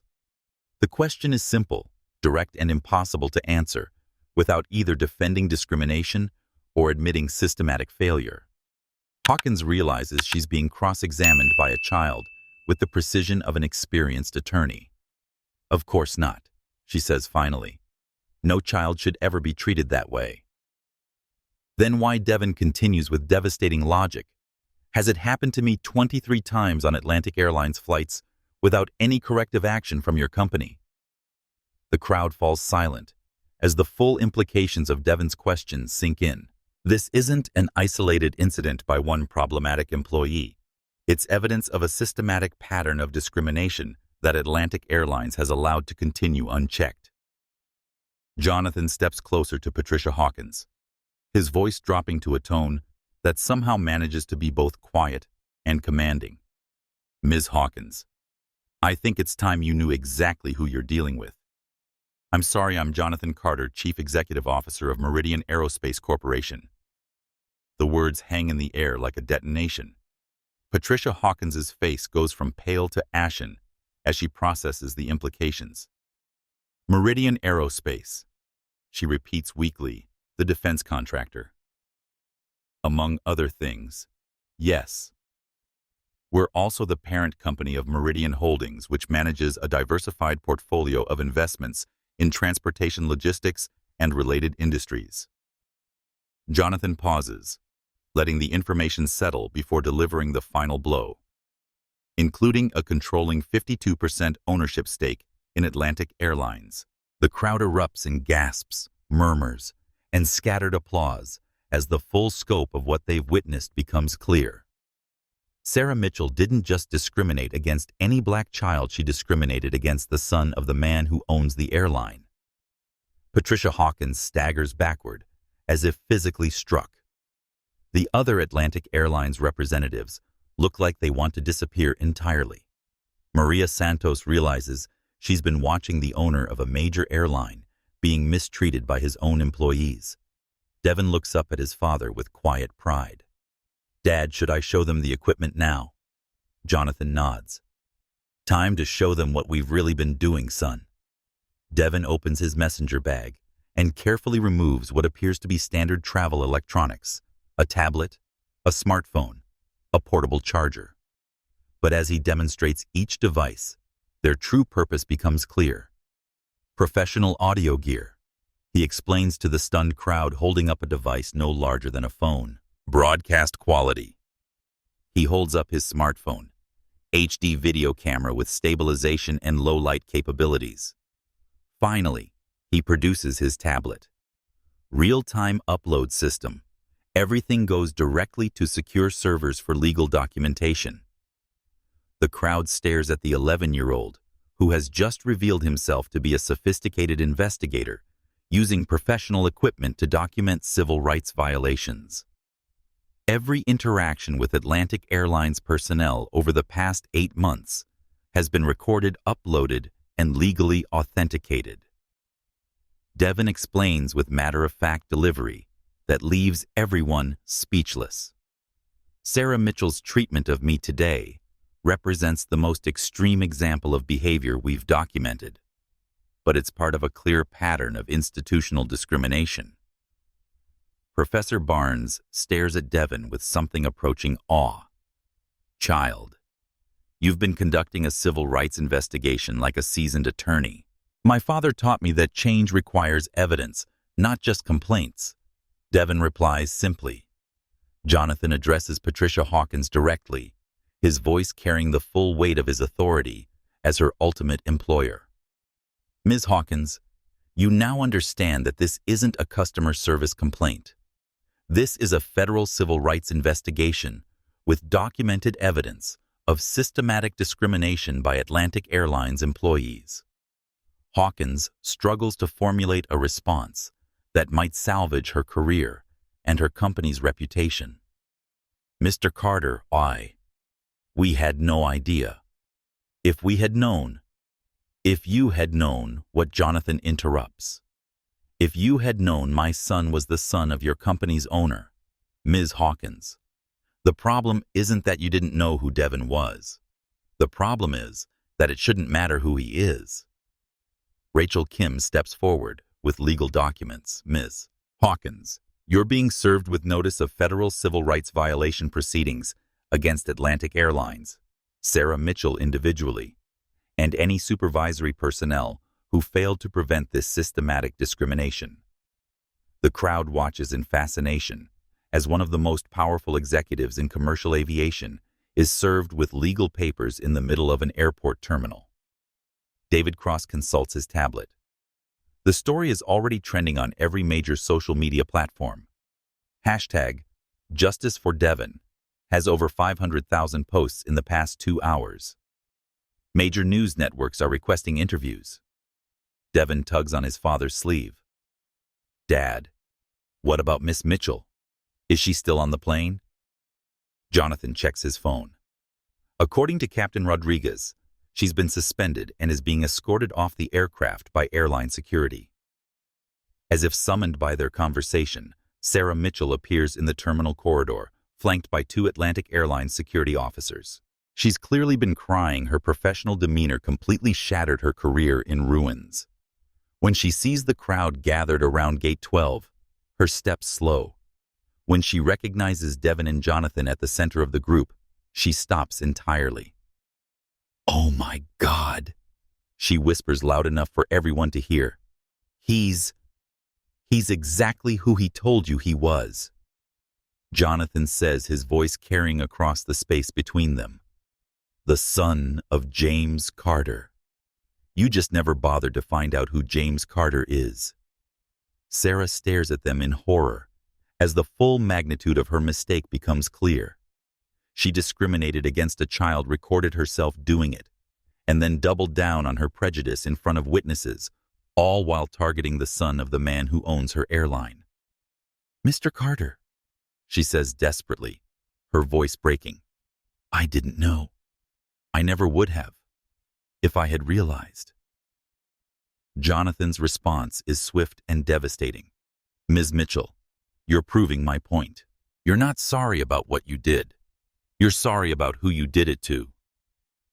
Devon steps forward, and when he speaks, his voice carries no anger or vindictiveness, only the profound sadness of someone who has been wounded by adult cruelty. "Miss Mitchell, you told me today that I needed to learn my place. I want you to know that I learned something important from our interaction." Sarah waits, perhaps hoping for forgiveness or understanding. "I learned that dignity isn't something people give you or take away from you. It's something you choose to keep, no matter how others try to treat you." The words hit Sarah like physical blows. Several people in the crowd wipe away tears at the 11-year-old's grace under pressure. Devon continues, "I also learned that when people reveal their true character, they teach everyone around them who they really are. Thank you for that lesson." Sarah breaks down, completely sobbing, as the weight of her actions and their consequences crashes down on her. Security Chief Maria Santos approaches Jonathan. "Mr. Carter, we've completed our preliminary investigation. Ms. Mitchell has been terminated from Atlantic Airlines effective immediately. Captain Rodriguez has filed a report documenting multiple policy violations and civil rights infractions." Jonathan nods curtly. "I appreciate your efficiency, Chief Santos. However, termination is just the beginning of the accountability process." Rachel Kim addresses the growing crowd of media representatives. "Mr. Carter will be holding a press conference in 1 hour to address the systematic discrimination his son documented across Atlantic Airlines network. We'll also be announcing the formation of the Devon Carter Foundation for Transportation Equality." As the crowd begins to disperse, preparing for the formal press conference, Devon looks up at his father. "Dad, what happens next?" Jonathan kneels down to his son's eye level, speaking quietly, despite the public setting. "Next, we make sure that no other child ever has to experience what you went through today. We turn your courage into changes that will protect other kids. And Miss Mitchell will face the legal consequences of her actions.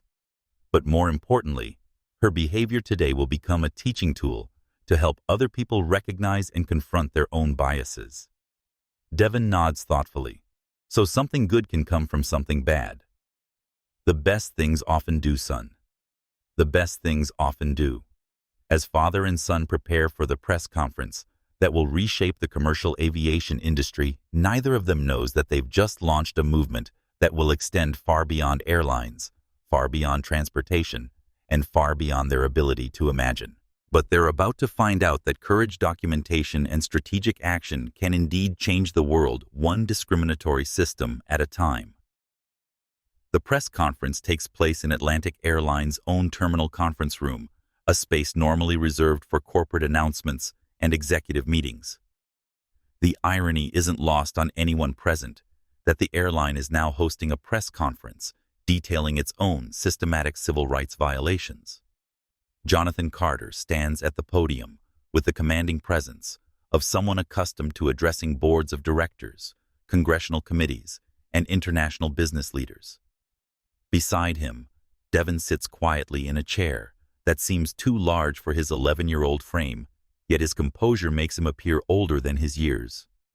The room is packed with reporters from every major news network, civil rights attorneys, airline industry analysts, and federal investigators who arrived within hours of the story breaking on social media. Camera flashes pop constantly as the media documents what has already been declared a watershed moment in transportation equality.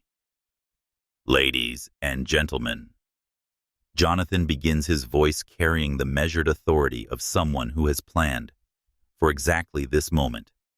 8 months ago, my son Devon and I began documenting what we suspected was systematic discrimination in commercial aviation. Today's incident aboard Atlantic Airlines Flight 447 represents the culmination of that investigation. Rachel Kim activates a large screen behind the podium, displaying a detailed presentation titled Pattern and Practice Discrimination in Commercial Aviation. Over 8 months, Devon traveled 23 different routes on Atlantic Airlines aircraft, Jonathan continues. He was subjected to discriminatory treatment on 22 of those 23 flights. The evidence we gathered reveals not isolated incidents by rogue employees, but institutional bias embedded in training policies and corporate culture. The screen displays audio waveforms, video clips, and detailed documentation from Devon's travels. Reporters scribble notes frantically as the scope of the investigation becomes clear. Devon. Jonathan says, turning to his son, "Would you like to tell them what you learned?" Devon approaches the microphone with remarkable poise for someone his age. When he speaks, his voice carries clearly through the packed conference room. "I learned that discrimination follows predictable patterns," he begins. First comes suspicion based on appearance, then excessive document verification, then questions about family background and finances, then suggestions to move to more appropriate seating. Finally, when all else fails, accusations of fraud or disruption. He pauses, looking directly at the cameras recording his words. "What happened to me today with Miss Mitchell wasn't unusual. It was the most extreme example of behavior I experienced repeatedly across Atlantic Airlines network." Reporter Sarah Chen from CNN raises her hand. "Devon, some people might say this was entrapment. You were deliberately trying to provoke discriminatory responses." Devon's answer demonstrates wisdom far beyond his years. "Ma'am, I never provoked anything. I simply existed as a black child in first class and documented how adults chose to respond to my presence. If my existence provokes discrimination, the problem isn't with my existence."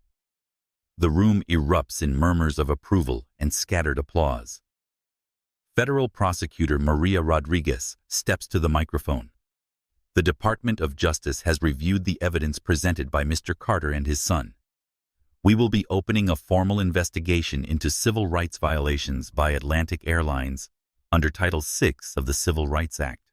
Patricia Hawkins, who has been sitting in the back of the room, looking increasingly pale throughout the presentation, raises her hand.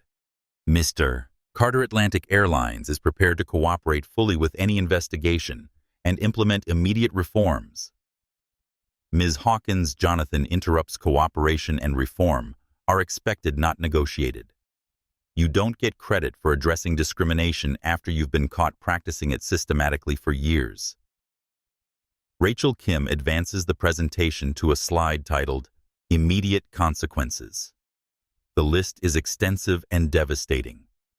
Federal civil rights investigation launched $67 million in potential fines and damages. Congressional hearings on airline discrimination scheduled. Atlantic Airlines stock price down 23% in after-hours trading. Customer boycotts, spreading across social media. International media coverage, damaging brand reputation globally. David Cross addresses the media directly. The video of today's incident has been viewed over 15 million times across all platforms. The hashtag Justice for Devon has generated over 2 million posts. Major corporate customers are suspending travel contracts with Atlantic Airlines, pending resolution of these civil rights violations.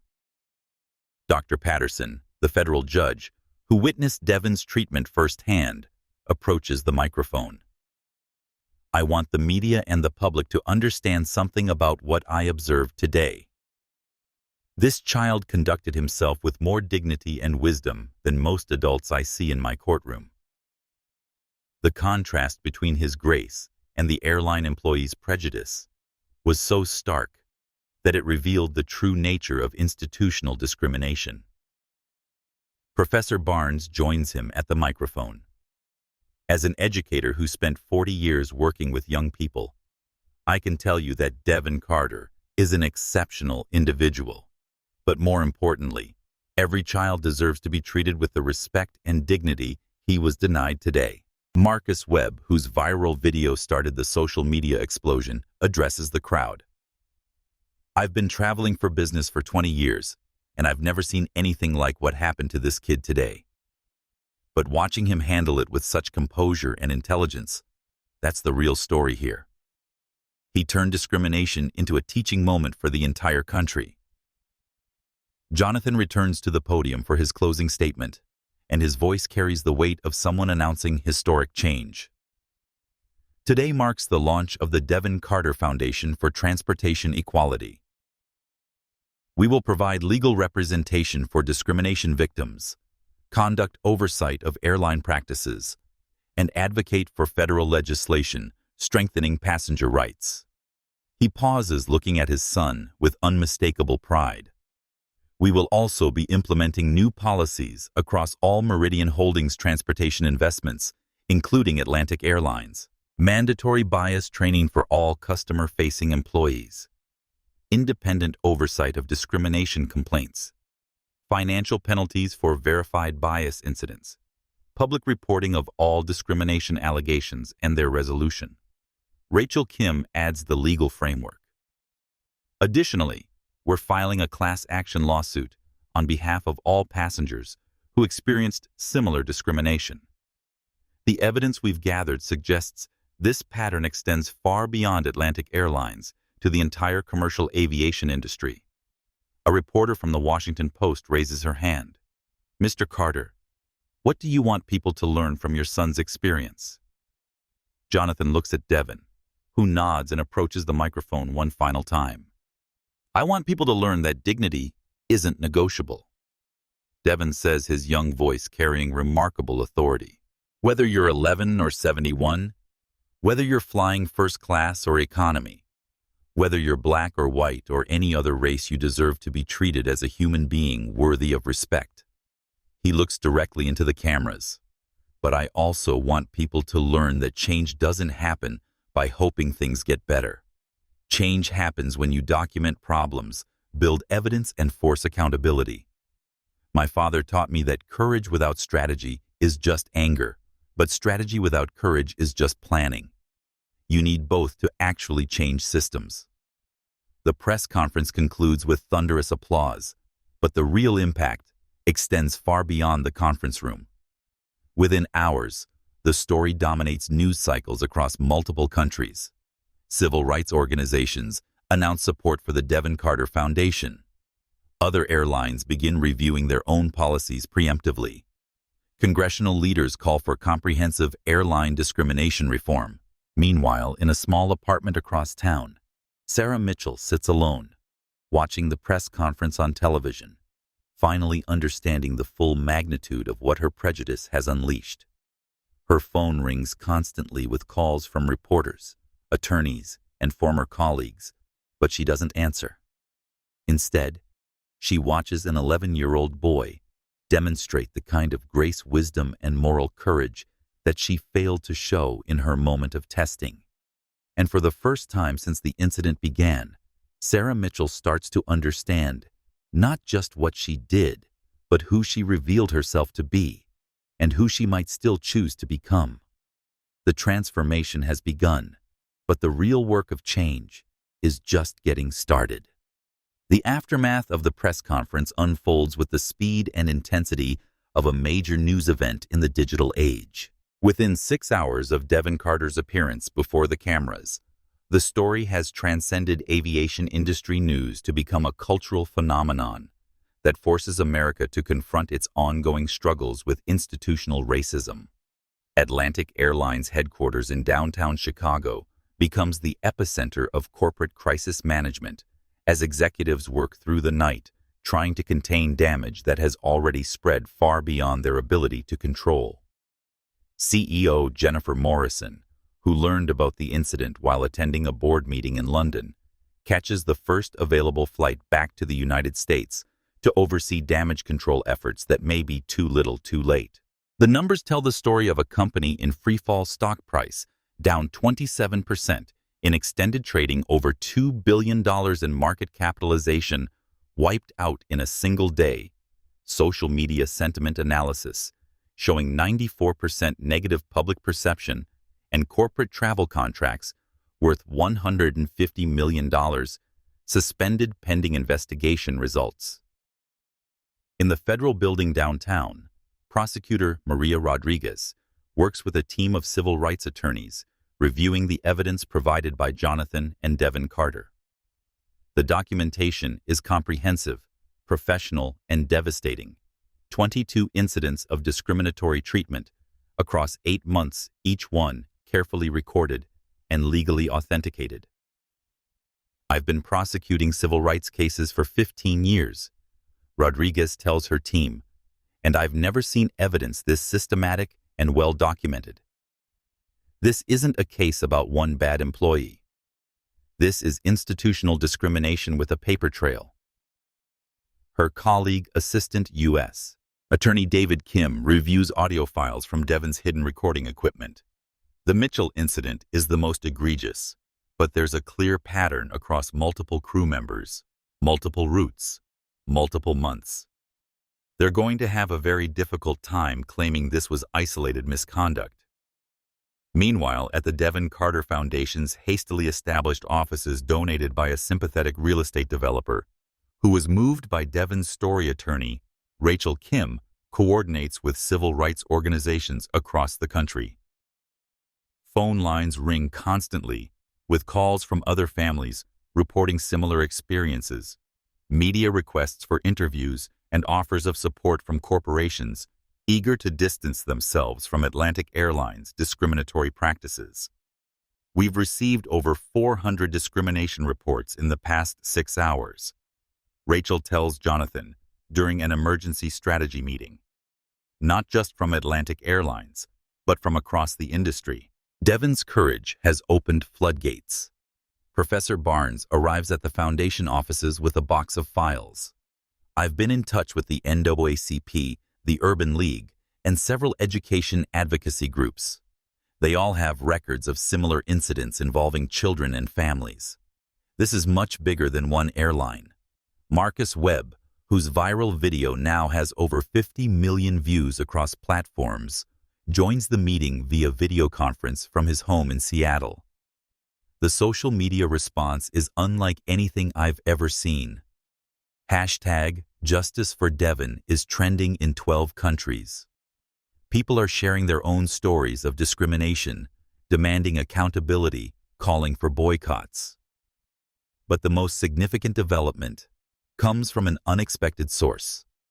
Dr. Patricia Williams, Secretary of Transportation, announces that the Department of Transportation will conduct a comprehensive review of civil rights enforcement across the entire commercial aviation industry.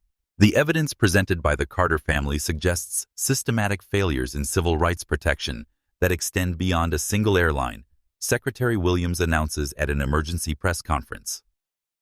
We will be reviewing policies, training programs, and complaint procedures across all major carriers. The announcement sends shockwaves through airline boardrooms nationwide as executives realize that Devon Carter's investigation has triggered industry-wide federal scrutiny.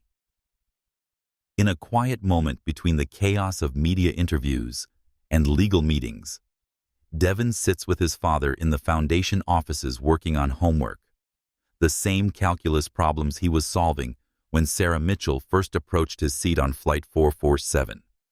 "Dad," Devon says, looking up from his textbook, "do you think Miss Mitchell understood what she was really doing?" Jonathan considers the question carefully. "Son, I think Miss Mitchell understood exactly what she was doing in the moment, asserting power over someone she perceived as powerless. What she didn't understand were the consequences of revealing her true character on such a public stage. Is she a bad person?" "Devon, that's a question Miss Mitchell is probably asking herself right now. People aren't simply good or bad. They make choices that reveal their character. Her choices today revealed prejudice, cruelty, and abuse of authority. But people can choose to grow and change if they're willing to do the hard work of examining their biases." Devon nods thoughtfully, then asks, "What about the other flight attendants who treated me badly over the past 8 months? Do they know about today?" "Son, by tomorrow morning, every airline employee in America will know about today. Some of them will be defensive, some will be angry, and some will be forced to confront their own behavior patterns for the first time." Rachel Kim joins them holding a tablet with legal documents. "Jonathan, we've been served with Atlantic Airlines response. They're requesting immediate mediation to avoid protracted litigation." "What are they offering?" "Full settlement policy changes, bias training, independent oversight, and a public apology. They want to resolve this quickly and quietly." Devon looks up from his homework. "Dad, what do you think Jonathan's response carries the weight of someone who has thought strategically about this moment for months?" "Son, quick and quiet resolution serves their interests, not the interests of justice. Real change requires public accountability, not private settlements. So we keep fighting, we keep building. The foundation, the legal cases, the federal investigation, all of it continues until discrimination in transportation becomes as unacceptable legally as it is morally." As evening falls over Chicago, the immediate consequences of Devon's courage continue rippling outward. Airport security offices across the country receive new training materials on civil rights and passenger dignity.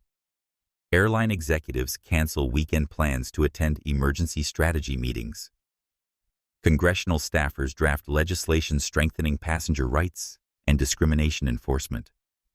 But perhaps the most significant consequence plays out in living rooms and family conversations nationwide, where parents use Devon Carter's story to talk with their own children about dignity, justice, and the courage required to stand up for what's right. In one such conversation, 8-year-old Maya Johnson asks her mother, "Mommy, if that happened to me, would you be as brave as Devon's daddy?" Her mother, Dr. Angela Johnson, thinks carefully before answering. "Sweetheart, Devon's father was brave because he prepared his son to document injustice and fight it strategically. But the real hero in this story is Devon, who kept his dignity and his composure when adults were treating him cruelly. That kind of courage isn't about being angry or fighting back. It's about holding onto your principles when others try to make you forget who you are." Across the country, similar conversations unfold, as Devon Carter's example forces America to confront the reality that dignity, justice, and equality require active protection rather than passive hope. Tomorrow will bring congressional hearings, federal investigations, and industry-wide reforms. But tonight, an 11-year-old boy who refused to accept discrimination as normal has already changed the conversation about civil rights, corporate accountability, and the power of documented truth to expose institutional bias. The consequences are immediate, far-reaching, and irreversible. Justice, as it turns out, doesn't require age wealth or traditional power. It requires preparation, courage, and the unshakable belief that dignity belongs to everyone. Devon Carter has provided the blueprint. Now the rest of America will decide whether to follow it. 6 weeks after the incident aboard Flight 447, the federal courthouse in Chicago hosts what legal scholars are already calling the most significant civil rights case in transportation law since the Interstate Commerce Act of 1887. The courtroom overflows with attorneys, journalists, civil rights advocates, and airline industry executives, all gathered to witness proceedings that will fundamentally reshape commercial aviation. Devon Carter, now wearing a Navy suit that makes him look older than his 11 years, sits at the plaintiff's table between his father and lead attorney Rachel Kim. Across the aisle, Atlantic Airlines has assembled a legal team of 12 attorneys led by the nation's most expensive corporate defense firm. Federal Judge Maria Elena Vasquez, a Clinton appointee with a reputation for precision and fairness, calls the proceedings to order in a voice that commands immediate attention. This case presents questions that extend far beyond the specific incidents involving the plaintiff. Judge Vasquez begins. We are here to examine whether systematic discrimination in commercial aviation constitutes a violation of federal civil rights law, and if so, what remedies are appropriate to prevent future violations. Rachel Kim rises to present opening arguments for the plaintiffs, her presentation supported by detailed evidence gathered over Devon's 8 months of investigation.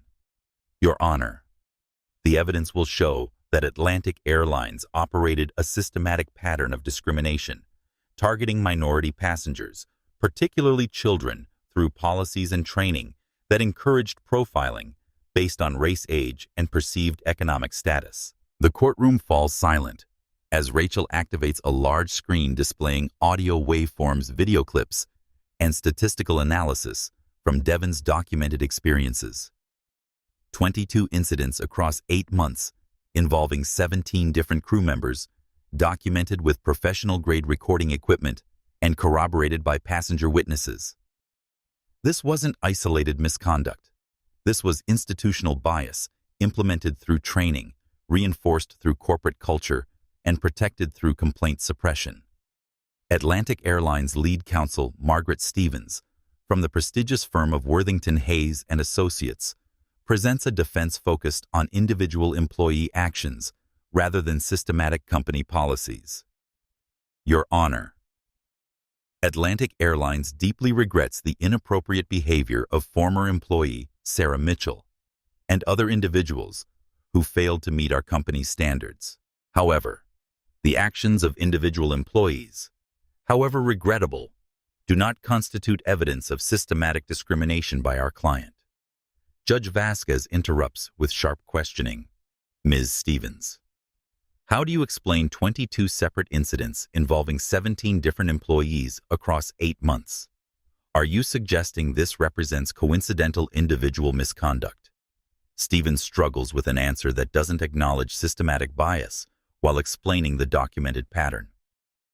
Your Honor, we believe these incidents reflect isolated failures in individual judgment rather than company policy. Ms. Stevens, I've reviewed the evidence. The plaintiff has recordings of crew members discussing maintaining appropriate cabin atmosphere and recognizing patterns in passenger profiles. How is this not evidence of systematic policy? The question exposes the weakness in Atlantic Airlines' defense. They cannot deny the documented evidence, but admitting systematic discrimination opens them to massive liability and federal intervention. Devon takes the witness stand with remarkable composure for someone testifying in federal court at age 11. Under Rachel Kim's questioning, he methodically describes his experiences with the precision of a trained investigator. Devon, can you describe what happened on Flight 447 when Sarah Mitchell first approached your seat? She questioned whether I belonged in first class, despite my having valid documentation.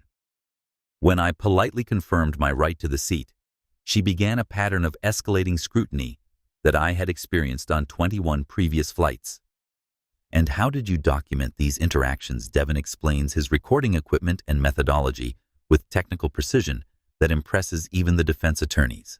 I used professional-grade audio equipment to capture conversations' high-definition video for visual documentation and real-time upload systems to preserve evidence without possibility of tampering. Atlantic Airlines cross-examination attempts to portray Devon as a sophisticated operative conducting entrapment, but the strategy backfires when Devon's responses demonstrate the innocuous nature of his actual behavior.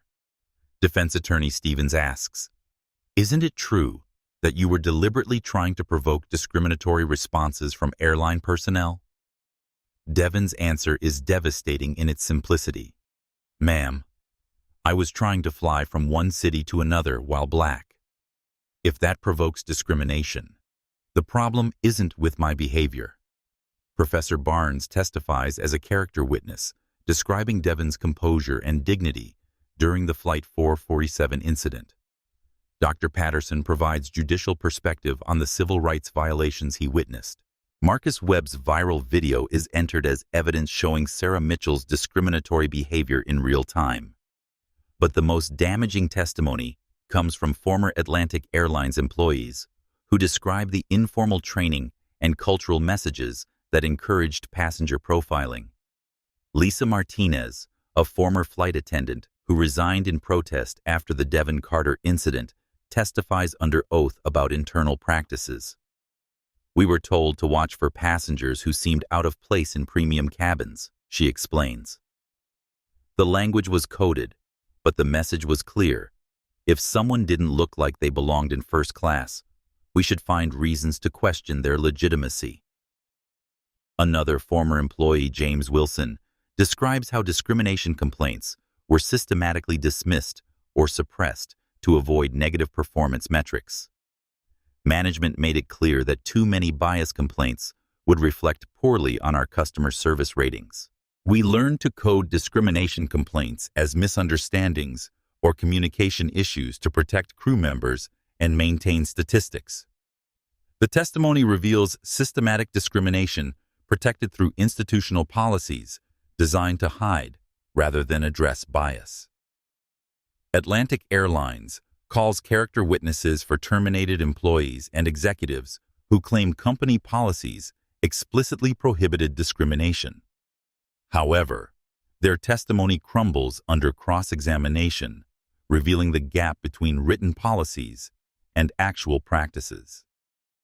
Rachel Kim's closing argument systematically dismantles Atlantic Airlines' defense while highlighting the broader implications of the case. "Your Honor, this case isn't about one airline or one child. It's about whether commercial aviation will continue operating under a system that treats discrimination as acceptable collateral damage, or whether we will demand that basic human dignity be non-negotiable in public transportation." She displays a final slide showing statistical analysis of passenger complaints across the industry, revealing similar patterns at multiple airlines. The evidence shows that what Atlantic Airlines did to Devon Carter represents a systematic problem requiring systematic solutions. Individual accountability is necessary but insufficient. We need structural reforms that prevent discrimination rather than simply punishing it after the fact. Judge Vasquez's ruling, delivered after 3 days of testimony and legal arguments, is comprehensive and historically significant. The court finds that Atlantic Airlines operated a systematic pattern of discrimination in violation of Title VI of the Civil Rights Act. The evidence demonstrates institutional bias implemented through training, reinforced through corporate culture, and protected through complaint suppression. The financial penalties are severe. $67 million in fines and damages, with additional penalties for systematic civil rights violations. But the structural remedies prove more significant than monetary sanctions. Atlantic Airlines must implement comprehensive bias training for all customer-facing employees. Establish independent oversight of discrimination. Complaints: create a passenger rights ombudsman position. Institute regular civil rights audits conducted by external organizations, and provide quarterly public reporting of discrimination allegations and their resolution.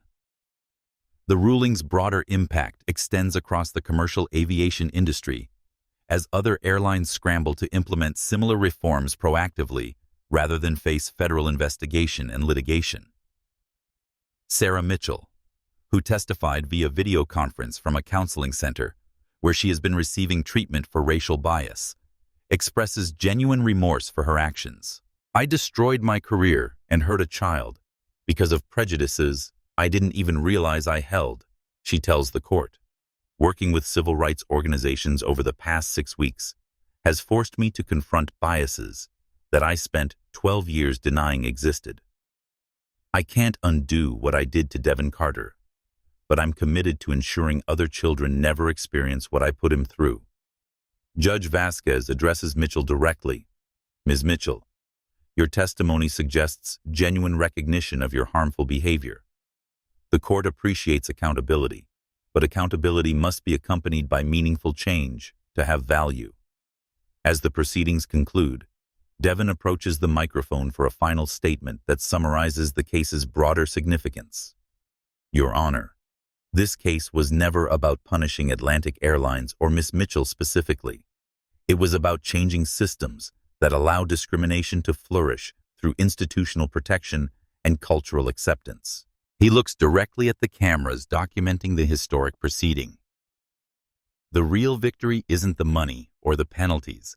It's the knowledge that other kids won't have to experience what I experienced, and that dignity and respect will be protected by policy rather than dependent on individual kindness." The courtroom erupts in sustained applause as Devon Carter, at 11 years old, concludes testimony that has already begun reshaping American civil rights law. Outside the courthouse, Jonathan Carter addresses the media with quiet satisfaction and continued determination. This ruling represents progress, not conclusion. The Devon Carter Foundation will continue advocating for transportation equality until discrimination becomes as unacceptable legally as it is morally. The legal proceedings that began with an 11-year-old boy's courage have produced institutional changes that will protect generations of travelers. But as Devon and Jonathan head home to prepare for the next phase of their work, they know that true equality requires ongoing vigilance rather than single victories. Justice, it turns out, is a process rather than an event, and they're committed to that process for as long as it takes.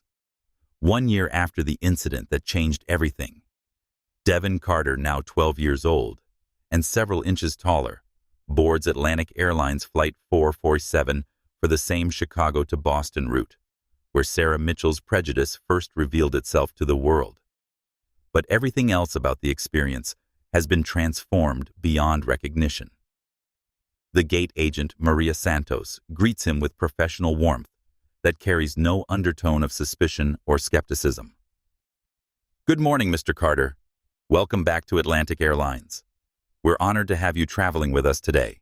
Her smile is genuine, her manner respectful, and her treatment of Devon indistinguishable from her interaction with any other first-class passenger. The change isn't performed for cameras or media attention. Devon is traveling quietly today, without fanfare or publicity. This is simply how Atlantic Airlines now treats all passengers.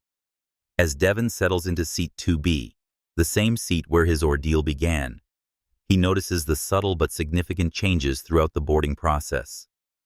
A laminated card in the seatback pocket outlines passenger rights and discrimination reporting procedures. The safety announcement includes explicit language about Atlantic Airlines' commitment to equal treatment, regardless of race, age, or background. Most importantly, the crew interactions he observes with other passengers demonstrate consistent professionalism across racial and demographic lines. The flight attendant responsible for his section is Ashley Williams, a young black woman who was hired as part of Atlantic Airlines' diversity initiative launched in response to the Devon Carter case. Her presence represents more than symbolic change. She's part of a comprehensive effort to rebuild the airline's culture from the ground up. Mr. Carter, Ashley says, approaching his seat after takeoff, "I wanted to personally thank you for making my career possible. I was hired through the opportunity programs your case created." Devon looks up from his advanced physics textbook. He's moved beyond calculus in his academic progression. Ms. Williams, I'm grateful that something positive came from a negative experience. But you earned your position through your own qualifications. That's true. Ashley acknowledges. But without the changes, your courage forced qualified candidates like me might never have gotten fair consideration. The transformation extends far beyond hiring practices. Captain Patricia Martinez, Officer Roberto Jackson's sister, who was promoted through Atlantic Airlines' new leadership development program, makes an announcement over the intercom that would have been unthinkable during the Sarah Mitchell era. Ladies and gentlemen, this is Captain Martinez. I want to remind all passengers that Atlantic Airlines is committed to providing equal service, regardless of race, ethnicity, age, religion, or background. Any passenger who experiences discriminatory treatment should immediately notify crew members or use the passenger rights hotline found in your seatback materials. The announcement isn't legally required, but it represents the cultural shift that Devon's case initiated across the industry. Discrimination has been transformed from an open secret that companies manage through damage control into a publicly acknowledged problem that requires active prevention. Professor Barnes, who has become a close family friend and serves on the Devon Carter Foundation board, travels in seat 3A for this anniversary flight. At 71, she has witnessed civil rights progress across multiple generations, giving her unique perspective on the significance of Devon's achievement. Devon, she says during the flight, I want you to understand something about what you accomplished.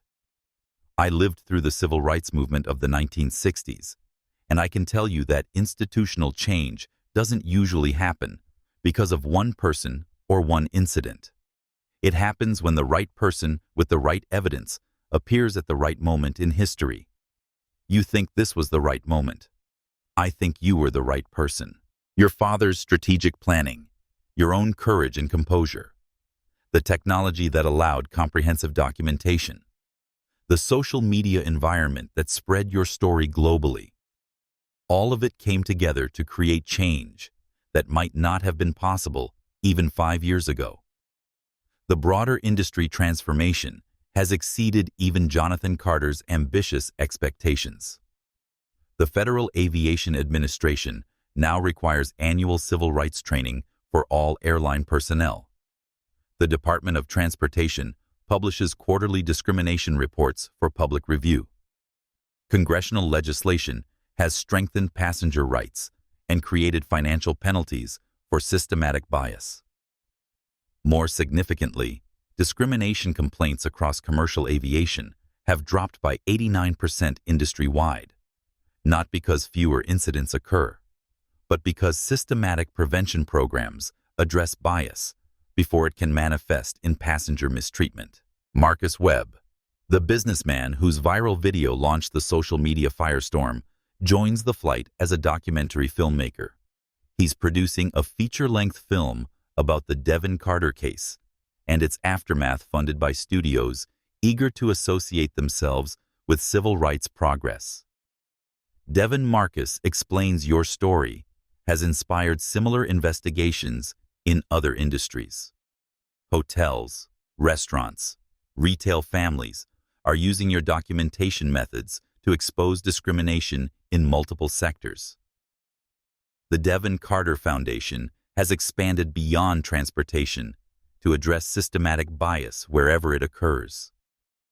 The Foundation's legal team has won discrimination cases involving housing, education, healthcare, and financial services using the investigative methodology developed for Devon's airline documentation. But the most profound changes are cultural rather than legal. Devon's demonstration that dignity and respect can be maintained while confronting institutional prejudice has become a model for civil rights advocacy in the digital age. Dr. Angela Williams, Secretary of Transportation, joins the flight to mark the anniversary and discuss ongoing reform efforts. Her presence represents the federal government's continued commitment to transportation equality. Devon, the changes your case initiated have saved the careers and dignity of countless travelers who will never experience what you experienced, Dr. Williams tells him. But more importantly, you've shown that systematic problems require systematic solutions, not just individual accountability. The flight proceeds smoothly to Boston, marked by courteous service professional interactions and the kind of routine dignity that should characterize all commercial aviation. For Devon, the absence of discrimination has allowed him to focus on what he was always trying to do, simply travel from one city to another while pursuing his education and personal development. Upon landing, Devon is met by representatives from MIT, where he has been invited to present his research on systematic discrimination documentation to graduate students in civil rights law. At 12 years old, he has become a sought-after speaker on institutional bias and strategic advocacy. But before the academic presentation, Devon makes time for a private meeting that demonstrates the personal dimension of systematic change. Sarah Mitchell waits in a small conference room at Boston Logan Airport. The woman who once humiliated an 11-year-old boy for the crime of flying, while Black has spent the past year in counseling community service and genuine examination of the prejudices that destroyed her career. She looks older, wearing the stress of public disgrace and personal reckoning. But when she speaks, her voice carries none of the defensive hostility that characterized her behavior on Flight 447. Devon, I know I don't deserve your forgiveness, and I'm not asking for it, she begins. I wanted to meet with you to tell you what I've learned from the damage I caused. Devon sits across from her with the same composure he showed during their original confrontation, though now it's tempered by additional maturity and understanding. I've spent the past year working with civil rights organizations, learning about implicit bias, and trying to understand how I became someone who could treat a child the way I treated you. Sarah continues. What I learned is that prejudice isn't just individual hatred. It's systematic conditioning that most people never examine until something forces them to confront it.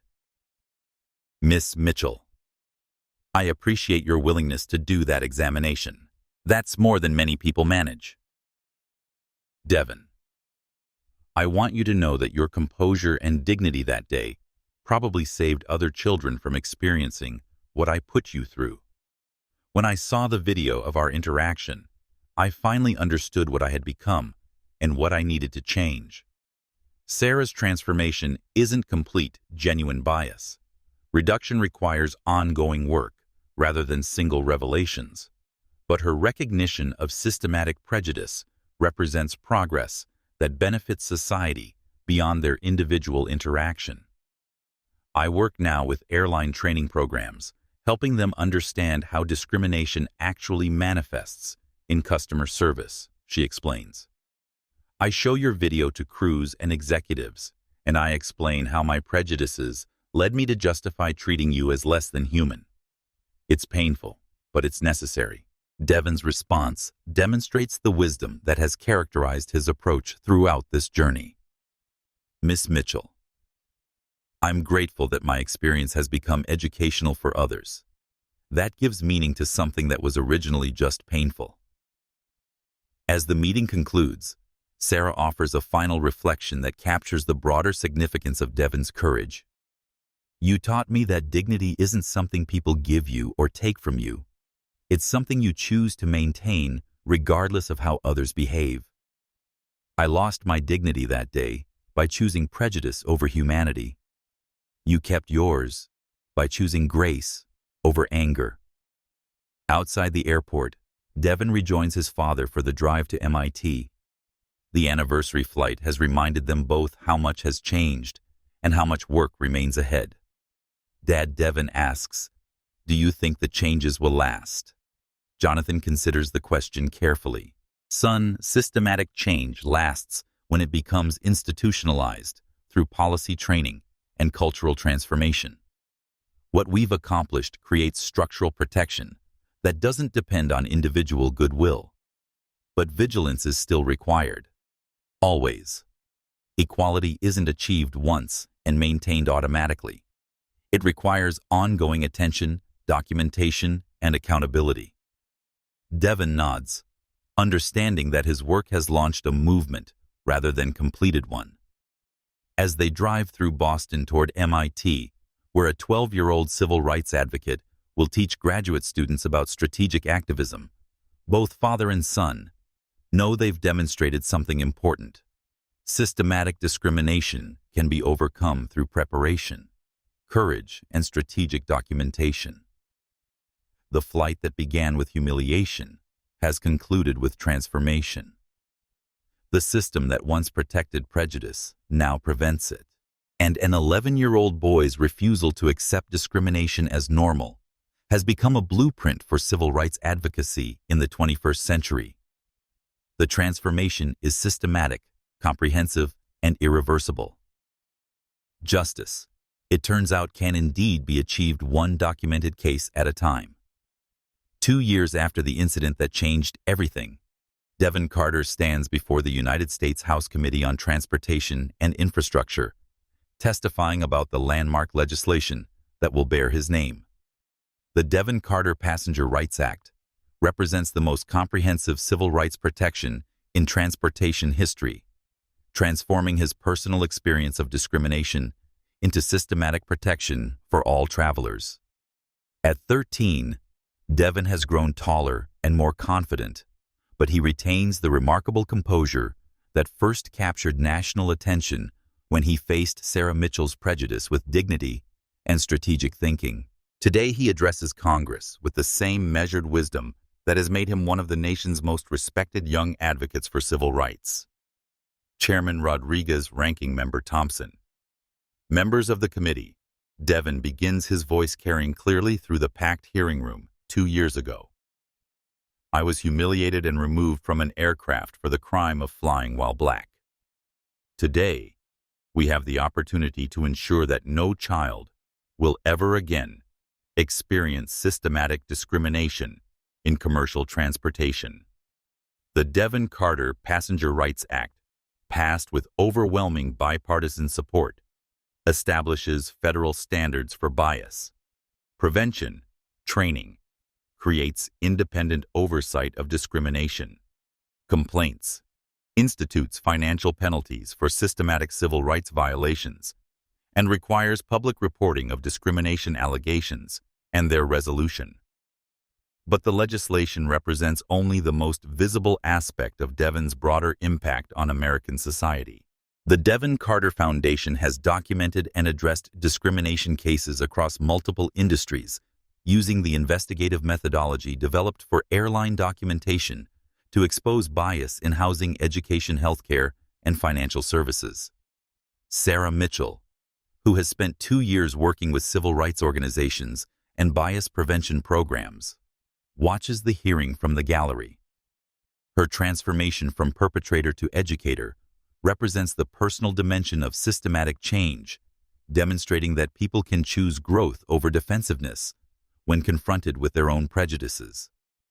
Professor Barnes, now serving as the Devon Carter Foundation's senior advisor, sits with Jonathan Carter in the front row of the hearing room. She has witnessed civil rights progress across multiple generations, giving her unique perspective on the historical significance of Devon's achievement. Marcus Webb's documentary about the case Dignity at 30,000 Feet has won multiple awards and become required viewing in civil rights law courses across the country. The film demonstrates how systematic discrimination can be overcome through strategic documentation and coordinated advocacy. As Devon concludes his congressional testimony, he offers a final reflection that captures the broader meaning of his journey from victim to advocate to policy changemaker. 2 years ago, I learned that dignity isn't something people give you or take from you. It's something you choose to maintain regardless of how others treat you. Today, I've learned that individual dignity can become collective protection when courage meets preparation and strategy. He looks directly at the cameras documenting this historic moment. The legislation we're considering today won't eliminate prejudice from human hearts, but it will prevent prejudice from becoming systematic discrimination in public transportation. That's how progress happens, not through changing everyone's private thoughts, but through creating public systems that protect everyone's fundamental rights. The hearing room erupts in sustained applause as Devon Carter, at 13 years old, concludes testimony that transforms his childhood trauma into legislative protection for future generations. Outside the Capitol, Jonathan Carter addresses the media with quiet pride and continued determination. Today's hearing represents progress, not conclusion. True equality requires ongoing vigilance, documentation, and advocacy. The work continues. Devon Carter's legacy isn't just the discrimination he exposed or the legislation he inspired. It's the demonstration that systematic change is possible when courage, preparation, and strategic thinking combine to transform individual injustice into collective protection. His story proves that age doesn't determine impact, that dignity can triumph over prejudice, and that one person's refusal to accept discrimination as normal can indeed change the world. The boy who was humiliated for flying while black has become the young man who made flying safer and more dignified for everyone. That transformation from victim to advocate to changemaker represents the true measure of his extraordinary achievement. Justice, dignity, and equality aren't just ideals to hope for. They're outcomes to work for, document, and build into the systems that govern how we treat each other. Devon Carter has provided the blueprint. The rest of America is following it, one systematic change at a time. Devon Carter's story shows us that real change is possible when we refuse to accept discrimination as normal. His courage at just 11 years old sparked a movement that transformed an entire industry and protected millions of travelers. But this story isn't over. Discrimination still exists in workplaces, schools, restaurants, and countless other places where people deserve dignity and respect. Devon's example teaches us that documentation, strategic thinking, and unwavering courage can overcome even the most entrenched systems of bias. If this story moved you, if Devon's bravery inspired you, if you believe that every child deserves to be treated with dignity regardless of their race, please hit that like button to show your support. Subscribe to our channel for more stories of courage overcoming injustice. And most importantly, share this video with your friends and family. Share it because these stories matter. Share it because change happens when good people refuse to stay silent. Share it because somewhere another child facing discrimination needs to know that their dignity is worth fighting for. Together, we can build a world where no child has to choose between their seat and their dignity. Together, we can make sure Devon Carter's courage wasn't just a moment of justice, but the beginning of lasting change. Like, subscribe, share, and let's keep building a better world one story at a time.